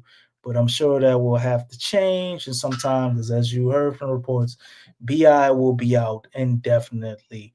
High grade, low grade ankle sprain. I think timeline is still similar. Is 6 to 8 weeks. So we're looking at him possibly at minimum missing 6 to 8 weeks, but this is the Pelicans we're talking about, family. So it's probably going to be more like 10 to 12 to 15. I wouldn't be surprised to see him not come back up at all this whole season, but there's a possibility that he could return. But looking further into the stats, wrong stuff. Looking further into the stats for the Sacramento Kings, let's look up some of their players that are out. We got Isaac Jones and Trey Lyles, pretty good player for them. Trey Lyles actually kills us a lot of times. He's out, but his estimated return day is December 19th. And Isaac Jones, his return date is December 12th. So very possibly we could see both of these guys coming back. That's usually what happens. The Pels play, and everybody gets healthy when they come and face us. But you already know our usual guys out. Javonte Green is still out. Carlo Mekovic, Daniel Tice is out. Brandon Ingram, and Jose Alvarado. So we can go to Sacramento's depth chart. Let's see what they got up there. So we got De'Aaron Fox, Malik Monk, DeMar DeRozan, Keegan Murray, and Domantas Sabonis, Keon Ellis, Kevin Huerter, Isaac Jones probably will be back coming off the bench for these guys. They also have Jay Crowder, who plays some minutes, and Doug McDermott. Pretty solid list of guys. I think they're missing they don't have no real big man presence. I'm pretty sure that'd be a problem for them. Maybe Yeeves could have a big game against them. But I don't know if that's going to end in a win for us. What do you think about the Sacramento Kings game? We have Mike Brown and Willie Green as the coaches. And to me, Willie Green is like a low-budget version of Mike Brown. It's like looking at the Spider-Man emoji, in my opinion. Mike Brown is better, but it's the same type of coaches, in my opinion. Who do you think gets the win against Sacramento? The Pels or the Kings? You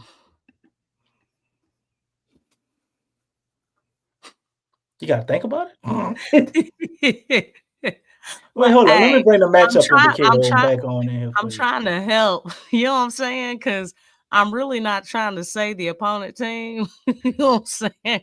But let's bring the matchup indicator back. Let me give you a little cheat sheet right here. Thank you. I really didn't need it. I can kind of see it. I know the game well enough. Even if this didn't look, because I look at the game. I'm looking at how guys play. I don't look at numbers. I'm not really in the number thing. I'm all about, there's things that you can't measure when it comes to a game. But y'all hear me talk about it all the time.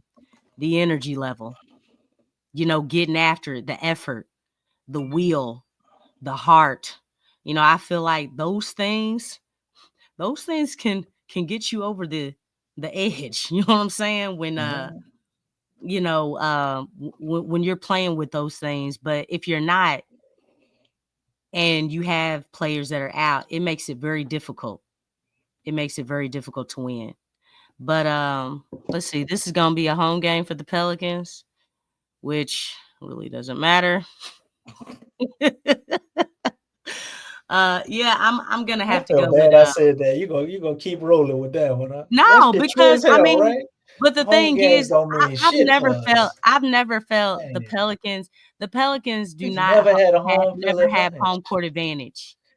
You know what I'm saying? It's like they just don't have it. There's no such thing as that. That's probably why they play better on the road. I mean, maybe not this season, but maybe in other seasons they've had, they were a better road team. But they're never really they're not a home team favorite out of all these teams in the NBA. But yeah, I'm gonna have to go with Sacramento. Um, I just feel like I don't know about being a lesser degree, Willie Green being a lesser degree of Arthur or Right. Mike Brown, but because really I feel like Willie Green's in his own category at this point. Um, I just feel like they have more of they just have a stronger system. They have a stronger identity. Everybody, like, for the most part, they understand their roles. They know how to move the ball. I feel like with De'Aaron Fox, the dude is, super quick. Plus you have I was about to say the same name. DeRozan, Mhm. another smart player. I don't know. I just feel like they have more completeness about their game plan and coming in here and playing. Um, look, Pelicans struggle with just making basic passes. I feel like we'll probably see a little bit of a layup line. You know what I'm saying? Look, I can see Fox going in for layup. Shoot, Malik Monk. Look, he's gonna get a few dunks and a few layups. Are you seeing this? Are you seeing it? Look, Sabonis. You know what I'm saying? He'll like Misi's gonna come off. When De'Aaron Fox is slashing to the lane and he's gonna put his hands up and they gonna dish it to Sabonis. Sabonis gonna get a layup. You know what I'm saying? Are you seeing it? Mhm. Okay. So I just feel like, yeah, we're probably gonna see what we saw tonight, only more a solid, veteran attack.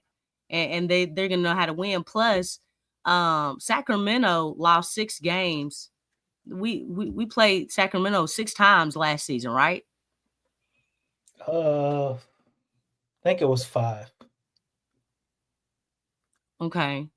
All right. Well, 5. We beat In them. all We 5. beat them 5 times. All 5 Okay, times. so in all 5 of those games, they got beat by the Pelicans. You don't think they remember that?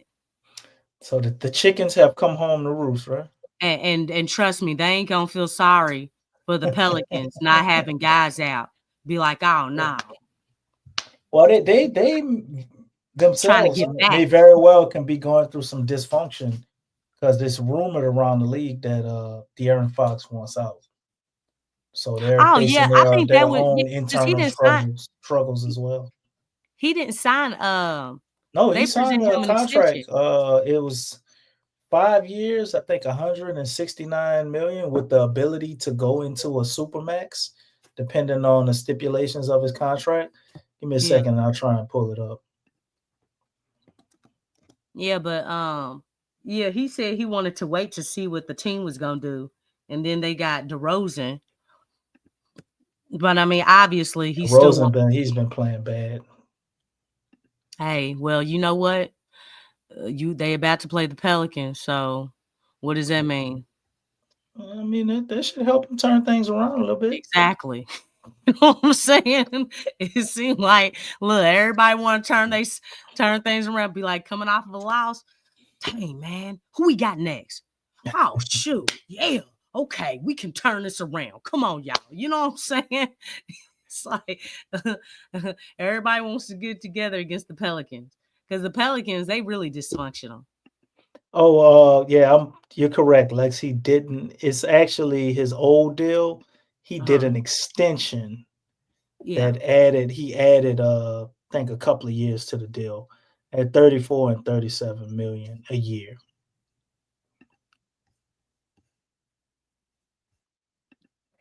So that's Okay. all. He's going to be a free agent coming up when everything is supposed to change. He Mhm. set himself up for the 26-27 season when the cap will kind of go up and things will get a little bit back closer to normal, but he does have escalators in his deal that if he's an all NBA third team, he gets 26% of the cap, which will be 169. All NBA second team will be 182. That's 28% of the cap.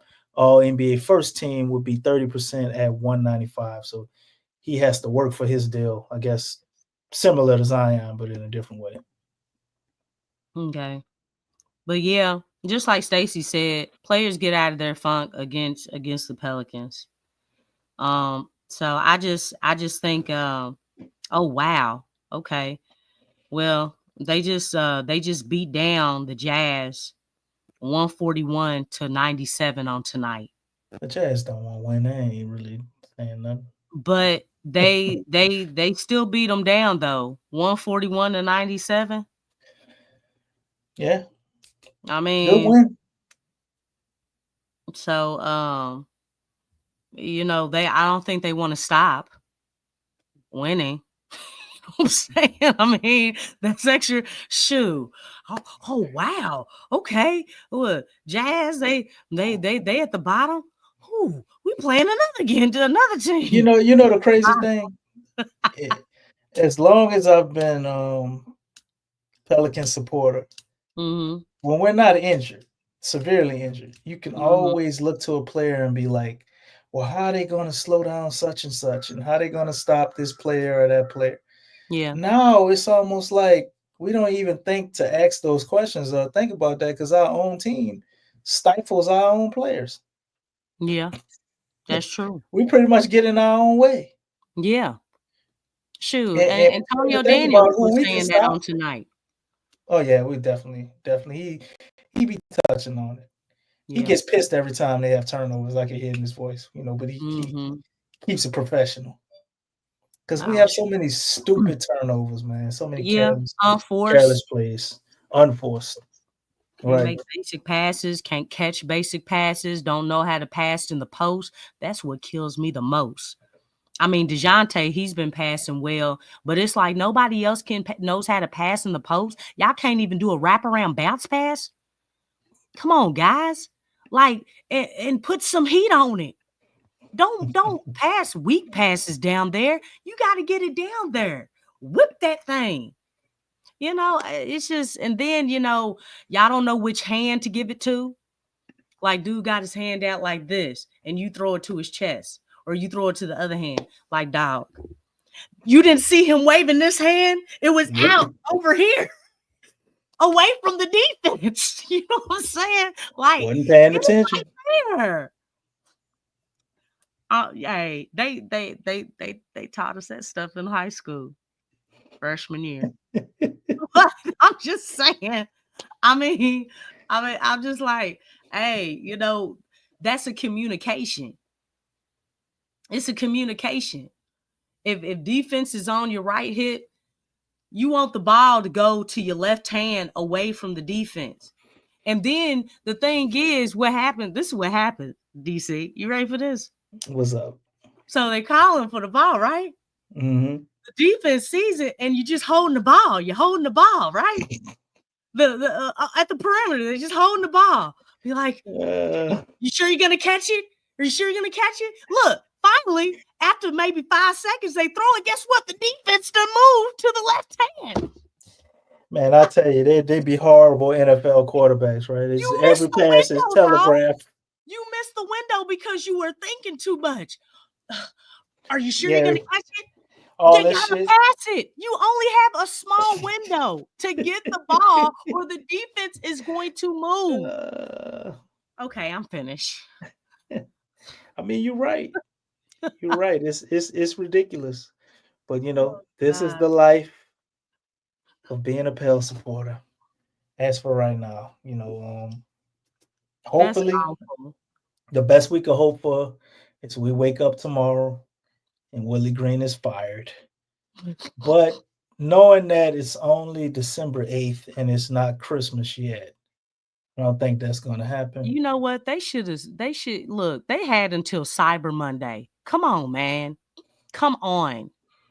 If you'd have did it, They if you'd have hanging did it on 10 to these games injuries. ago, 10, That's why they gonna 10 to keep them. 8 games ago, we could have, it wouldn't have been in the realm of things for them to be able to turn things around. But, that shit ain't happening now. They pretty much have to go. They have to win I think it's 70% of their games just to make the play impossible. You know what's crazy, So, DC?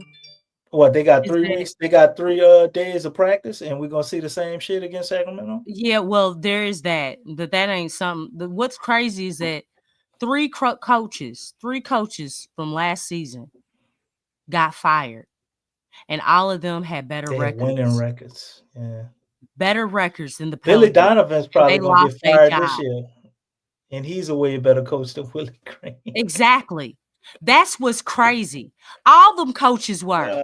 All What's the them coach coaches that's are on the better hot than seat? Willie. Their name ain't Willie Green. It's like you look at all of And them; that's they all like, better. and then how much does Damn.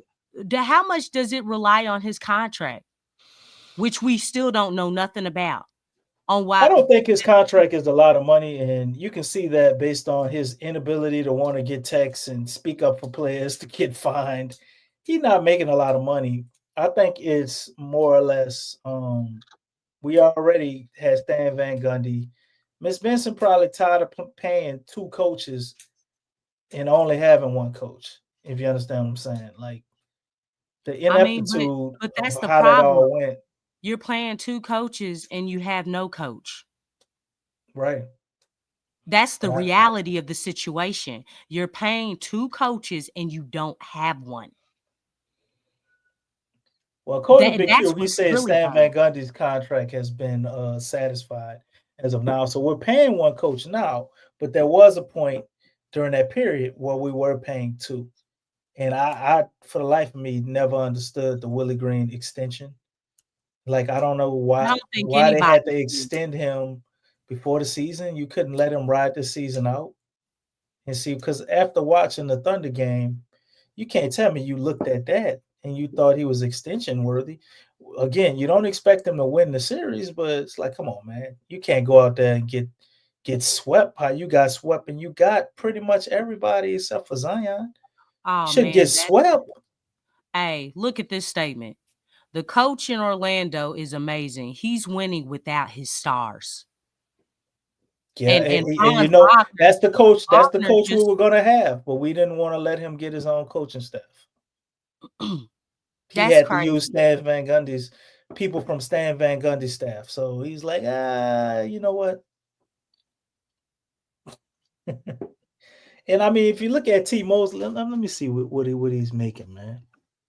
Let's see what his coach is, if they got that listed, because it can't be a whole lot of money because he hadn't had, you know, any skins on the wall as a coach. He was a new coach. So let's see what his salary is if I can pull it up.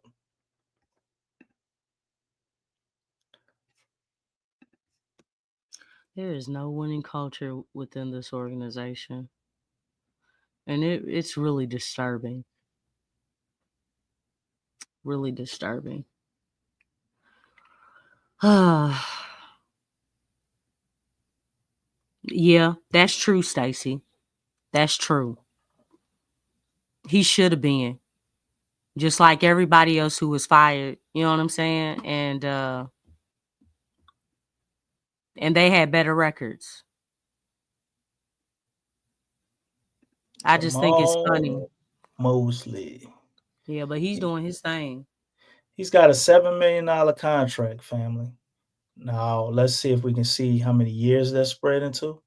So the Magic begun in 2021, and his $7 million contract underscores the franchise confidence in his ability to lead a young and rebuilding team. They don't really go over the breakdown of it, but under him you got Emi Udoka. You see, he's 713. Rick Carlisle 725. I'm going down the list and it's getting higher. Billy Donovan 6 million. Bickerstaff 6 million. Willie Green, they have him listed here at $6 million. So if we break that down, that's almost probably $2 million a year, huh? Or 1.5 for 4 years. I mean, they can afford to let him go then. So this was the difference. 7 million versus 6 million. That's awful, man. And this guy was cheap. still on our team, Lex, and he got Just 5. cheap. We could have just went with him. Cheap. Cheap. But look, Taylor Jenkins, he's actually making less money. He's on the hot seat as well. I hear a lot of people saying Taylor Jenkins. You know what? I would take him. Chauncey Billups, probably still better coach than Willie. God damn, there's no way the Thunder can.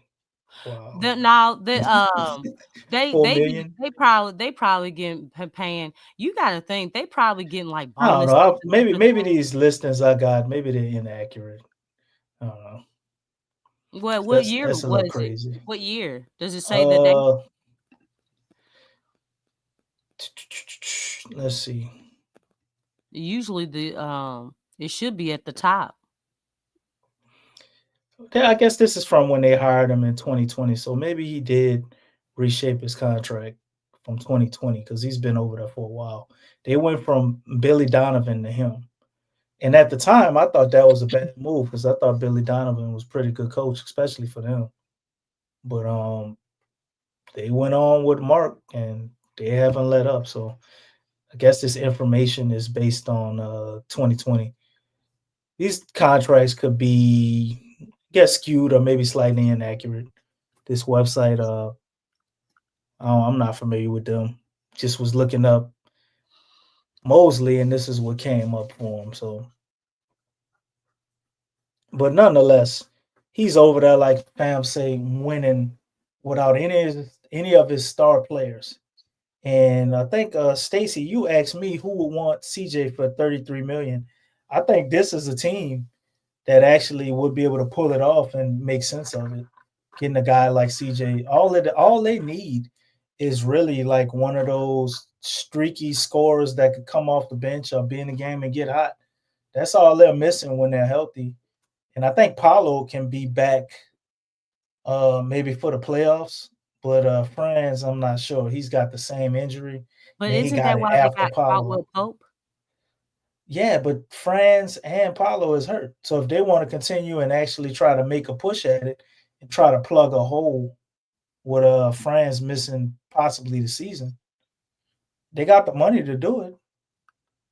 Yeah, but shoot, I mean, even with some the CJ will go over there and look like that guy under a good system. What you said? No, I was saying that even though that they have guys out, other guys are getting opportunities and they're doing well.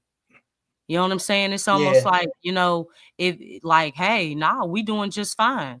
There's chemistry there. The guys are still they Why still is everybody who's in the same position as us doing better except for us? Because they have a real coach. Coaching matters. Oh, man. Ain't that right, Stacey? Coaching matters, man. I mean, that's the difference. They have better coaching. I mean, they everybody's in the right spots. They know they understand their personnel. I don't feel like Willie Green does not understand the personnel that he has. He don't understand it. I still feel like we talked about on tonight, the spacing was bad. Why is the spacing bad? You know what I'm saying? Like, you're telling me the guys don't know where to go, and the spacing has consistently been bad. And I'm not trying to hear, oh, they haven't had a whole lot of time together. You know what? Listen, other teams deal with injuries too. And when they come back, you know what I'm saying? They're not, it's not really like bad like that. It's like they're that bad out of sync with the team and knowing where to go. The thing is, it Paulo be shouldn't. back next week. Wow.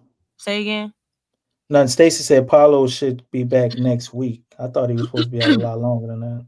Yeah, I thought he was too, because it was an oblique. Yeah, I thought that was like months. Yeah, I haven't heard anything like that. And then Franz Wagner got the same thing. Right. But yeah, I don't know. Like it just seems like when guys come back from other teams from injuries, it's like, yeah, there is some rust, but you barely see it. You barely see it. It's like, you know, they still know how to play basketball. They still know how to move in the open spaces, and they still understand the philosophy of the team. They understand the system. Here, like, it's one or maybe two things of everything that I just said. It's one or two things, maybe three things that the guys don't know, including they just work their way back. You know what I'm saying? It's just, I don't know, man. It's weird. Just the way this team functions when guys come back from injuries. You know, you think that they would just slide in and things can work themselves out because y'all professionals. Everybody out here knows how to play basketball, right? Mm-hmm. At least they should. It's like you've been, for the most part, a lot of these guys have been together for a long time. How do you not know each other? How are you not familiar with your personnel? You know, I mean, shoot, like tonight, I felt like, look, every time I saw CJ with the basketball, I'm like, why does CJ have the ball? Why is he playing point? Why is he doing this? We know that he needs to be the two. About to DeJounte's out there. dance on them. You see what I'm saying? Like, why does he have the ball? If he has absolutely nothing, give he the might ball- pass it. Give the ball back to DeJounte. Give it back to him. He's the point guard. Like, that dude is still stuck on, oh, I got the ball. Okay, I can set up the play. Oh, let me do a little shake and bake. Oh my goodness. Oh, I'm hot. Oh my gosh. Oh, that crossover. Oh, my twins. Oh, they looking good. Dog, you lost the ball. It's a turnover. That dude should not be handling the ball. How come we haven't learned from that yet? Right. All right, you can go on and take it. I'm bothered. Well, I'm about to cover this last topic, and then we're gonna go ahead and get out of here. Ex-NBA guard Patrick Beverley makes honest Zion Williamson statement, and they go over some stuff in this article here, talking about his injury history. I mean, a bunch of stuff we've already heard. But let's go down here and get to Patrick Beverley's statement and see what he had to say. He's like, Ron, you think that Zion Williamson is a bust? And my answer was this. I don't think that he's a bust until he gets to another team and isn't able to be successful in that other situation. Because I think a lot of the times it's about the situation that you're in. And I think that this is a guy who's made all-star teams, will score 20 points a game. You can build your franchise around him if he's healthy, but health plays into it a lot. When you watch basketball, you're watching professionals play. With professional means eating right, taking care of your body, being on time. When you don't do those things, you can't be the talent that you need to be. And it's so funny nowadays. They give these guys, and I mean these guys, like this new generation of athletes, they give them so much fucking time. They didn't give Melo that enough time. They didn't get D-Wade that amount of time. They didn't get LeBron James that amount of time. Like, it was now, do now, be now, change now. But now this new generation of athletes, like, take 5 years to get to where they need to get to. From that standpoint, I wouldn't say bust. but I would say not living up to your potential. It's frustrating to watch because you know that he could be great, but he hasn't done it yet. And I think that's where some of the disappointment comes from. I agree. Could he have and should he be better? Yes. Injuries are injuries. But also, you can't put all that load on your body, especially if your body ain't responding to it well. So you got to make changes. And that's not a food change or a diet change. It's a lifestyle change. I'm not here to bash Zion, but, bro, it's been 5 years. Lock the fuck in, dog. Because there's people out there who wish they'd be in your position. And it's also players out there that's looking at motherfuckers like, damn, how the fuck they get him $40 million, man? He ain't even in. I'm a second round guy, and I'm doing everything the right way. And just because his name, he get rich, and he get this, and he get that. Also, guys who wish they were built like that. Guys who were like, I would kill to have that physical profile and that natural explosiveness. You got to respect the game, bro. So that's Patrick Beverly on his podcast talking about the modern day experience with Zion Williamson, and he's using him, but he's also, I think, highlighting just that issue period because you have similar things with some guys around the league, but Zion is definitely the most unique and the most amount of time missed. If you looked at Joel Embiid, I think he could fit this narrative at certain aspects as well. But Joel Embiid had been an MVP, multiple All-Star. At this point, they ain't got their money's worth for whatever they paid him. Playoffs. Right. But man, I can't disagree with anything he's saying. I think it was a very stern, but politically correct and nice way of saying it, even though it was a little aggressive. It's a nice way of talking to Zion, man, of you can't take this for granted. You gotta respect the game. You gotta ball out because you never know. You never know. Like he doing half of what he could do, at least that's how people see it. But we know he ain't giving his all and doing everything he can do. This is once in a lifetime opportunity. You gotta make the most of it. He's Zion is 24. Came here at 19. This has to change. But then when you look at the team and you see the mess we have going on the court, it's like, God damn. That doesn't help his situation. Right. Like that's even more. So it makes it that much easier that's to why not be a professional, to not care, to not do the right stuff. But your name is a brand. Your name is a business. You know what I'm saying? If you're Zion Williamson. So regardless what the Pelicans are doing, Zion is his own entity inside itself. So he definitely has to wrap his head around that, man. And that's why I maybe I'm being hopeful for everybody. Like Zion gonna miss the whole year. I don't know. I think he gonna come back late nonetheless. But I think he will come back this time, even if it don't mean anything. Just to set the record straight, just to show that he's capable, just to turn that tide. At some point, Zion definitely gonna wake up. The only problem is it gonna be with us? I hear people talking all this stuff about he gonna be out the league. He ain't healthy enough to do this or do that.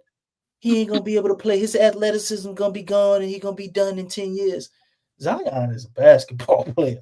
I think even without his athleticism, he still would figure out something to be a productive player. Maybe he won't be at the level he is now, but become a generational talent. Everybody, he's just an athlete. His game is predicated on his athleticism, I will say. But he's more than just an athlete. The dude got amazing touch. He's strong as hell. And whether he can jump high, those two things ain't going nowhere. And he has a lot of finesse to his game. But Zion needs to grow, as a young man and be able to fully handle everything that he needs to do to prepare himself to play basketball on a day-to-day basis. And I think that's the problem for him. And we've done nothing to, I guess, tie into the personality that he is. Zion seems to me to be the guy that just likes to play basketball. If we had a lot of his work, I guess, surrounded around him actually playing basketball, it might be better off. Like you were talking about, Lex, if we had those strenuous practices and you hear about how players hate those, I think Zion is the opposite. I think he's a guy Yeah, that he likes is. to practice and play. Stan Van Gundy said that. Coach K said that. But the thing is, So why don't we adopt that narrative as a team if we can? Because I know the league kind of limits a lot of shit too, to where they only can allow them to have so many that practices and goes all this. to how the generation, how they've changed. And really, I feel like what Patrick was talking about when he said in this generation, because he was talking about the organizations, right? The organizations wouldn't have let Melo, D-Wade, you know what I'm saying? That's what he's talking about. And that's a big deal. But I really feel like they're doing that because if you look at LeBron and D-Wade, okay, after their rookie contract, did you all notice that D-Wade and LeBron, they actually started discussing their contracts together and they started doing smaller contracts. The reason why they did those smaller contracts, like 2-year contracts, LeBron is still doing them. They do that because it's like, I'm trying to keep the organization honest. Nobody else since then, after them, has been doing that.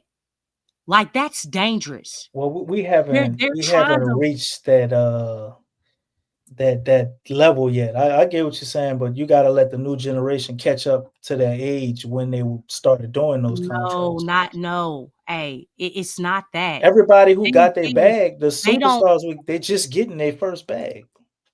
Yeah, I understand that, but the thing is like, man, they don't want these players to get smarter when it comes to these contracts. They're trying to lock these guys in for a long time. So these organizations, look, they had this saying, you can't let your assets get out of control. Okay? The player is the asset. And so the thing is, when LeBron and D-Wade started doing that, they did that every 2 years. They were taking those smaller contracts or they taking those contracts in less years because it's like, no, you are going to continue to put a winning team around me. I don't want, because the thing is, when you do that, look, what is the goal of the owner? To make money, right? Yeah. To put butts in the seats. Look at the situation right now with the Pelicans. Are they trying to win? But they want to continue to sell tickets. They trying to win secondary. Exactly. Selling merchandise and tickets is out front. And if they can win, then great. If they don't, but they still can do that, they still happy. Yeah. They're trying. Look, it's all about making the money. Man, this team is a piggy bank for Gail. Is the money still coming in? Oh, okay. Well, great. You know what I'm saying? Man, that's all she doesn't care if this organization's winning. We the only ones who talking about that. Yeah, they sweeping the losing talk under the rug. They don't want to hear the only thing that they're concerned about is making sure that money is coming in. That's the first thing. Now, you do have guys like, I think guys like Steve Ballmer. I feel like, man, you can see him on courtside seats, and he gets excited. He's there with the team. Mark Cuban, he same way. He's like, I want my team to do well. They're down there with the team.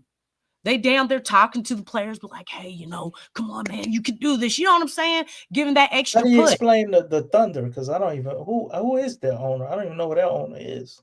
I don't either. Well, they out of sight, out of mind, but apparently they're making money. But obviously, with Sam Presti, winning is a big deal. The thing is, winning is naturally going to bring in the money. Winning, it does that. That's what winning does. Winning is affiliated with that money. But if it's like, shoot, you ain't trying to win, be like, well, we condition the fans, because Big Q broke the difference between fans and supporters. And I actually like the way that he put that, because that's true. We're supporters. Right. It's like, we're not, because fans is root word for fanatics. You know what I'm saying? It doesn't matter what you do. They let you do whatever you want, and fans will continue to support. Yeah, the supporter, like, no, dog, you better. We need to win. What are you talking about? And be no blind supporter. Yeah, it's like, I'm not dumb. I'm not about to go to these games, and then you want to charge the popcorn and the hot dogs top. And then you won't sell the merchandise for top dollar. No, you need to do something for me as a supporter. You need to put a better product on that floor, because this product is not it. But the thing is, they're really taking advantage, in my opinion, of this new generation, because they're back to signing to these big long contracts where they have them locked up for 4 or 5 years. That means you basically given that organization, all right, we got them. Shoot, you know what I'm saying? We got them. We don't necessarily have to push for, winning, unless you have someone in the front office like the owner. We don't know who the owner is for OKC, but you know what? He has a guy in Sam Presti. You know what? You may not care about winning, but I do, man. And I'm going to put out a winning product on the floor and continue to do business, but we're going to win. And that's how you do that. If you're not an owner who cares about winning, okay, that's fine.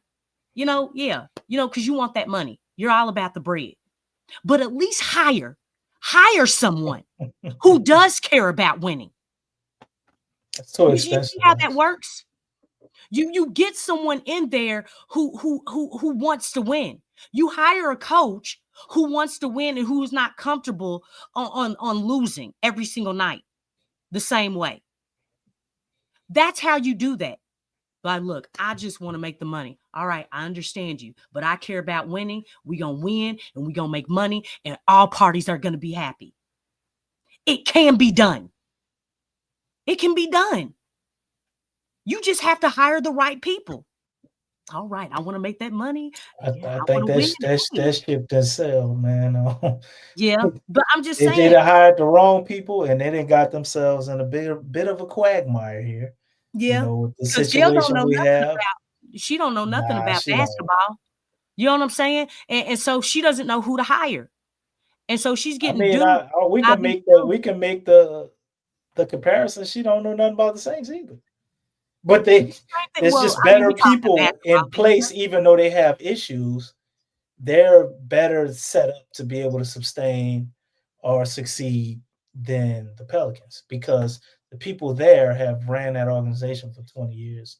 The Pelicans have just come back around. What was it? I think 2014. We came back around. No, I'm tripping. Not 2014. When did we rebrand? Because it was before we got AD. We came here with the Hornets, and then we had Katrina. They tried to steal our team. All that stuff happened.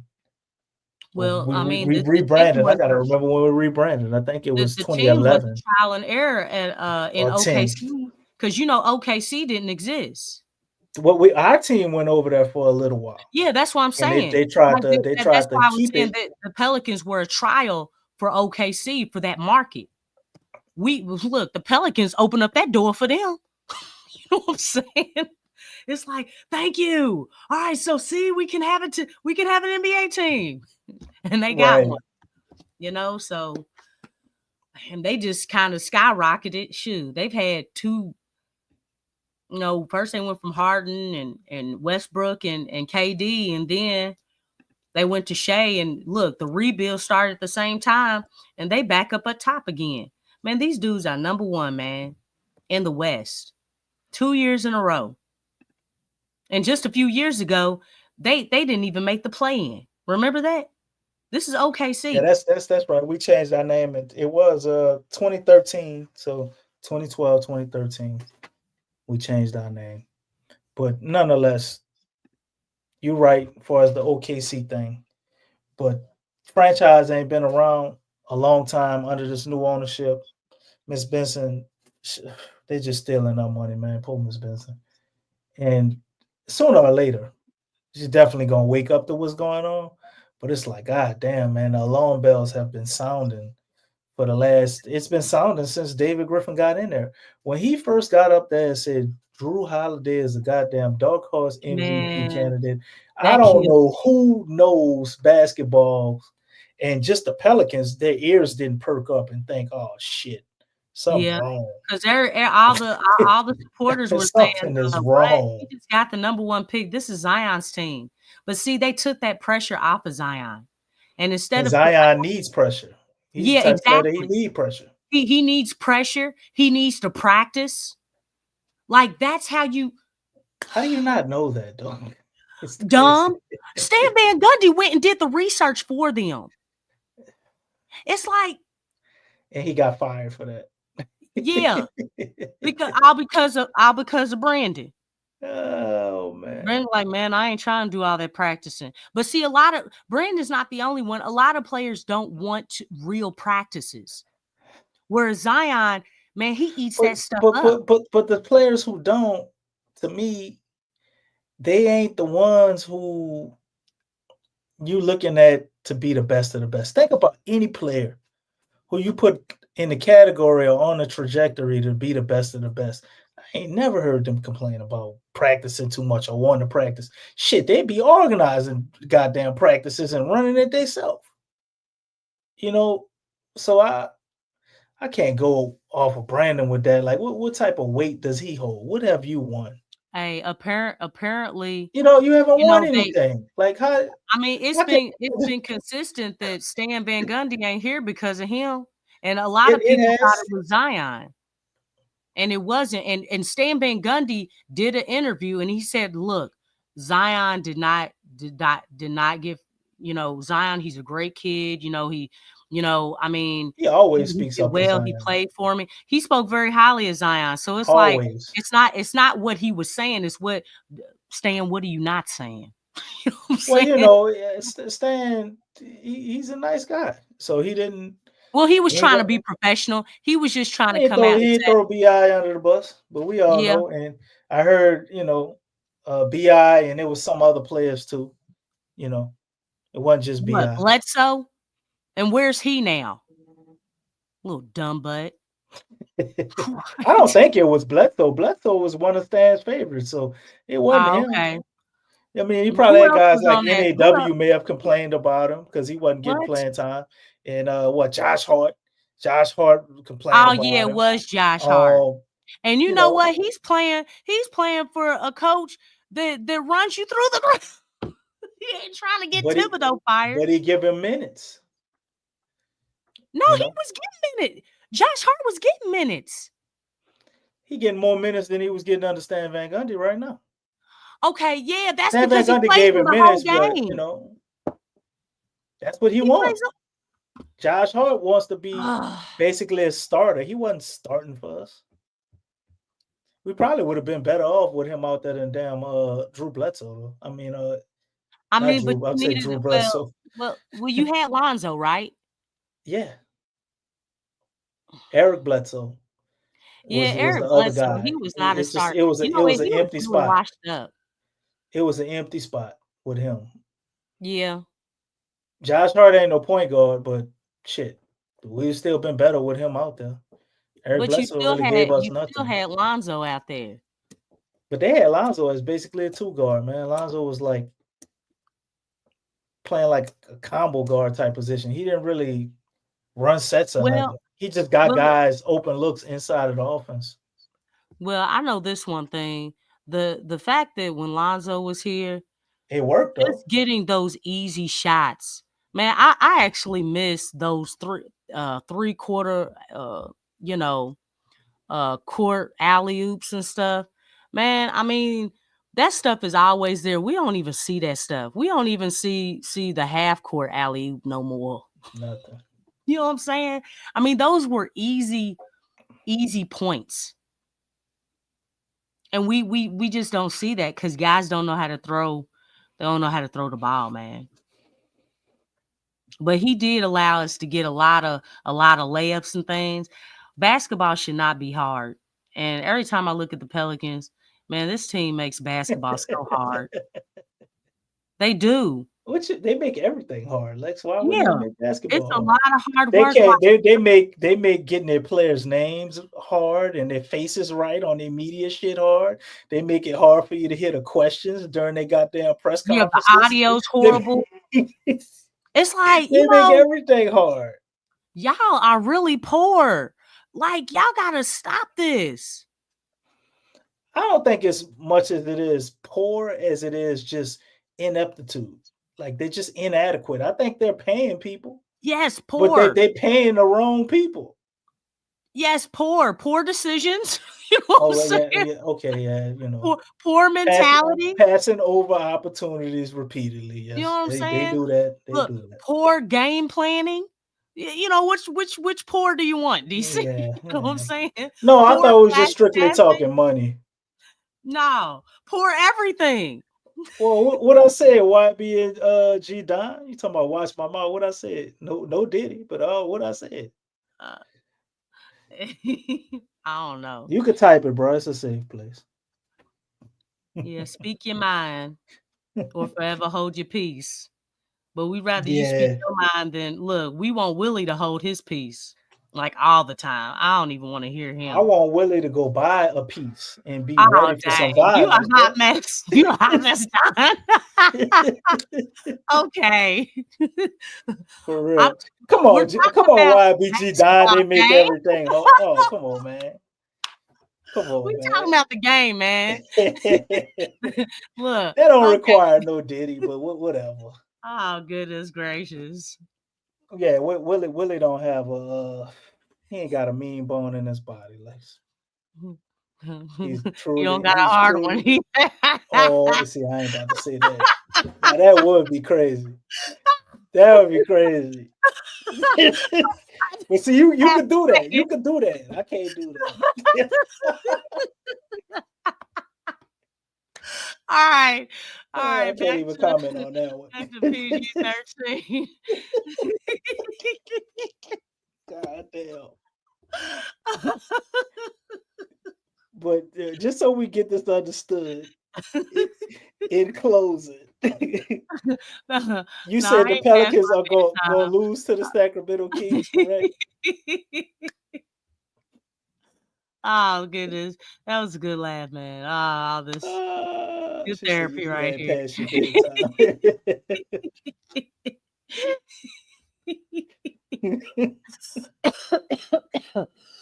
Oh, man. Merry Christmas, everybody. the Pels going to catch an L against Sacramento. You heard it here first. We're going to be back up here doing one of these podcasts, trying to find some more entertaining stuff to talk about. Man, it's getting hard because it's so goddamn predictable. You know, we know what's going to happen. We know where this is going. We're going to have to still hard. Here. Right. Everything is difficult.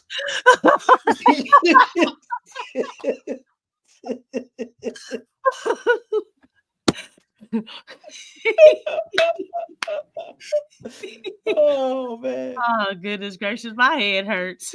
So, Brandon Ingram is out, family. He didn't break his ankle. It's only a low strain. So, there is a chance that he may come back this year, but by the time he comes back, you know, what good that's going to do us. I don't think he'll be back in enough time where we'll be able to trade him. Like, who's going to trade for him now? That's pretty much dead. So any and everything that could have went the way that the Pels wouldn't want it to go has basically happened. Any last words, Lex? Anything you want to get off your chest before we go ahead and get up out of here? Nah, I think shoes, just like Don said, it's December to remember. Yeah, that's cute. Cute and tag that line. December to remember. Yeah. Yeah, and you're right about that, man. I don't know when the Pelicans are gonna win another game. I honestly the Pelicans are gonna win another game when pigs fly. How about that? No, elephants. I've been done seen about everything when I see an elephant fly. All right. From the diaphragm. I see an elephant fly. Oh man, I forgot to get his autograph. I'm sorry. I didn't just watch it. I just remember. The Pelicans will win when Willie Green flies. He got big ears like an elephant. Yeah, I think everybody does, Stacey. All right. Oh, wow. Yeah, that's true. That's true. Well, he wants Willie Green fired more than a win. Yeah, I feel that. I don't know how he made Pelicans basketball somehow boring. I didn't think that was possible. Man, I fell asleep, y'all. I fell asleep. You know what I'm saying? We was buying stuff. We was over at the house buying stuff on Amazon, Lex, while the game was going on. Oh, yeah, shoot. Yeah. I had one eye on the game, another eye on my card. Pitiful. But anyway, with that, please like, share, and subscribe to the show, y'all. We will be back here Thursday covering the Sacramento Kings, going over all things Pelicans. You know, we pretty much got to hang in there if we were Team Willie, but we ain't.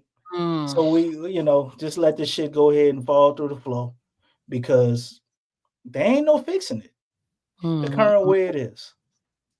So with that, I'm going to say peace out. I would say go Pels, but Pels ain't going nowhere. Show us the edge, the chip on the shoulders, the fight and the passion that comes from within. Try to win on every level, yeah. Expectations high, to show them you can fly. Play harder, better, smarter, baby. Put the league on notice.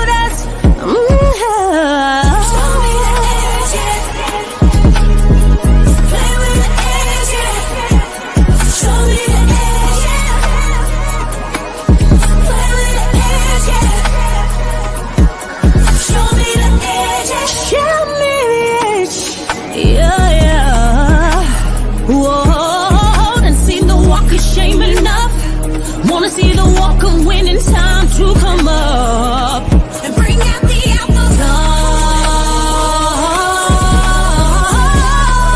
Don't let replay every possession. How bad you want it, love you want it all. This ain't a blood of love, built for something greater. Tackling our obstacles, coming for the ring, my precious. You got the juice. The will, the heart, the fire. Show them the proof, show them the it shall be done. Show me the edge, yeah. Play with the edge, yeah. Show me the edge, yeah.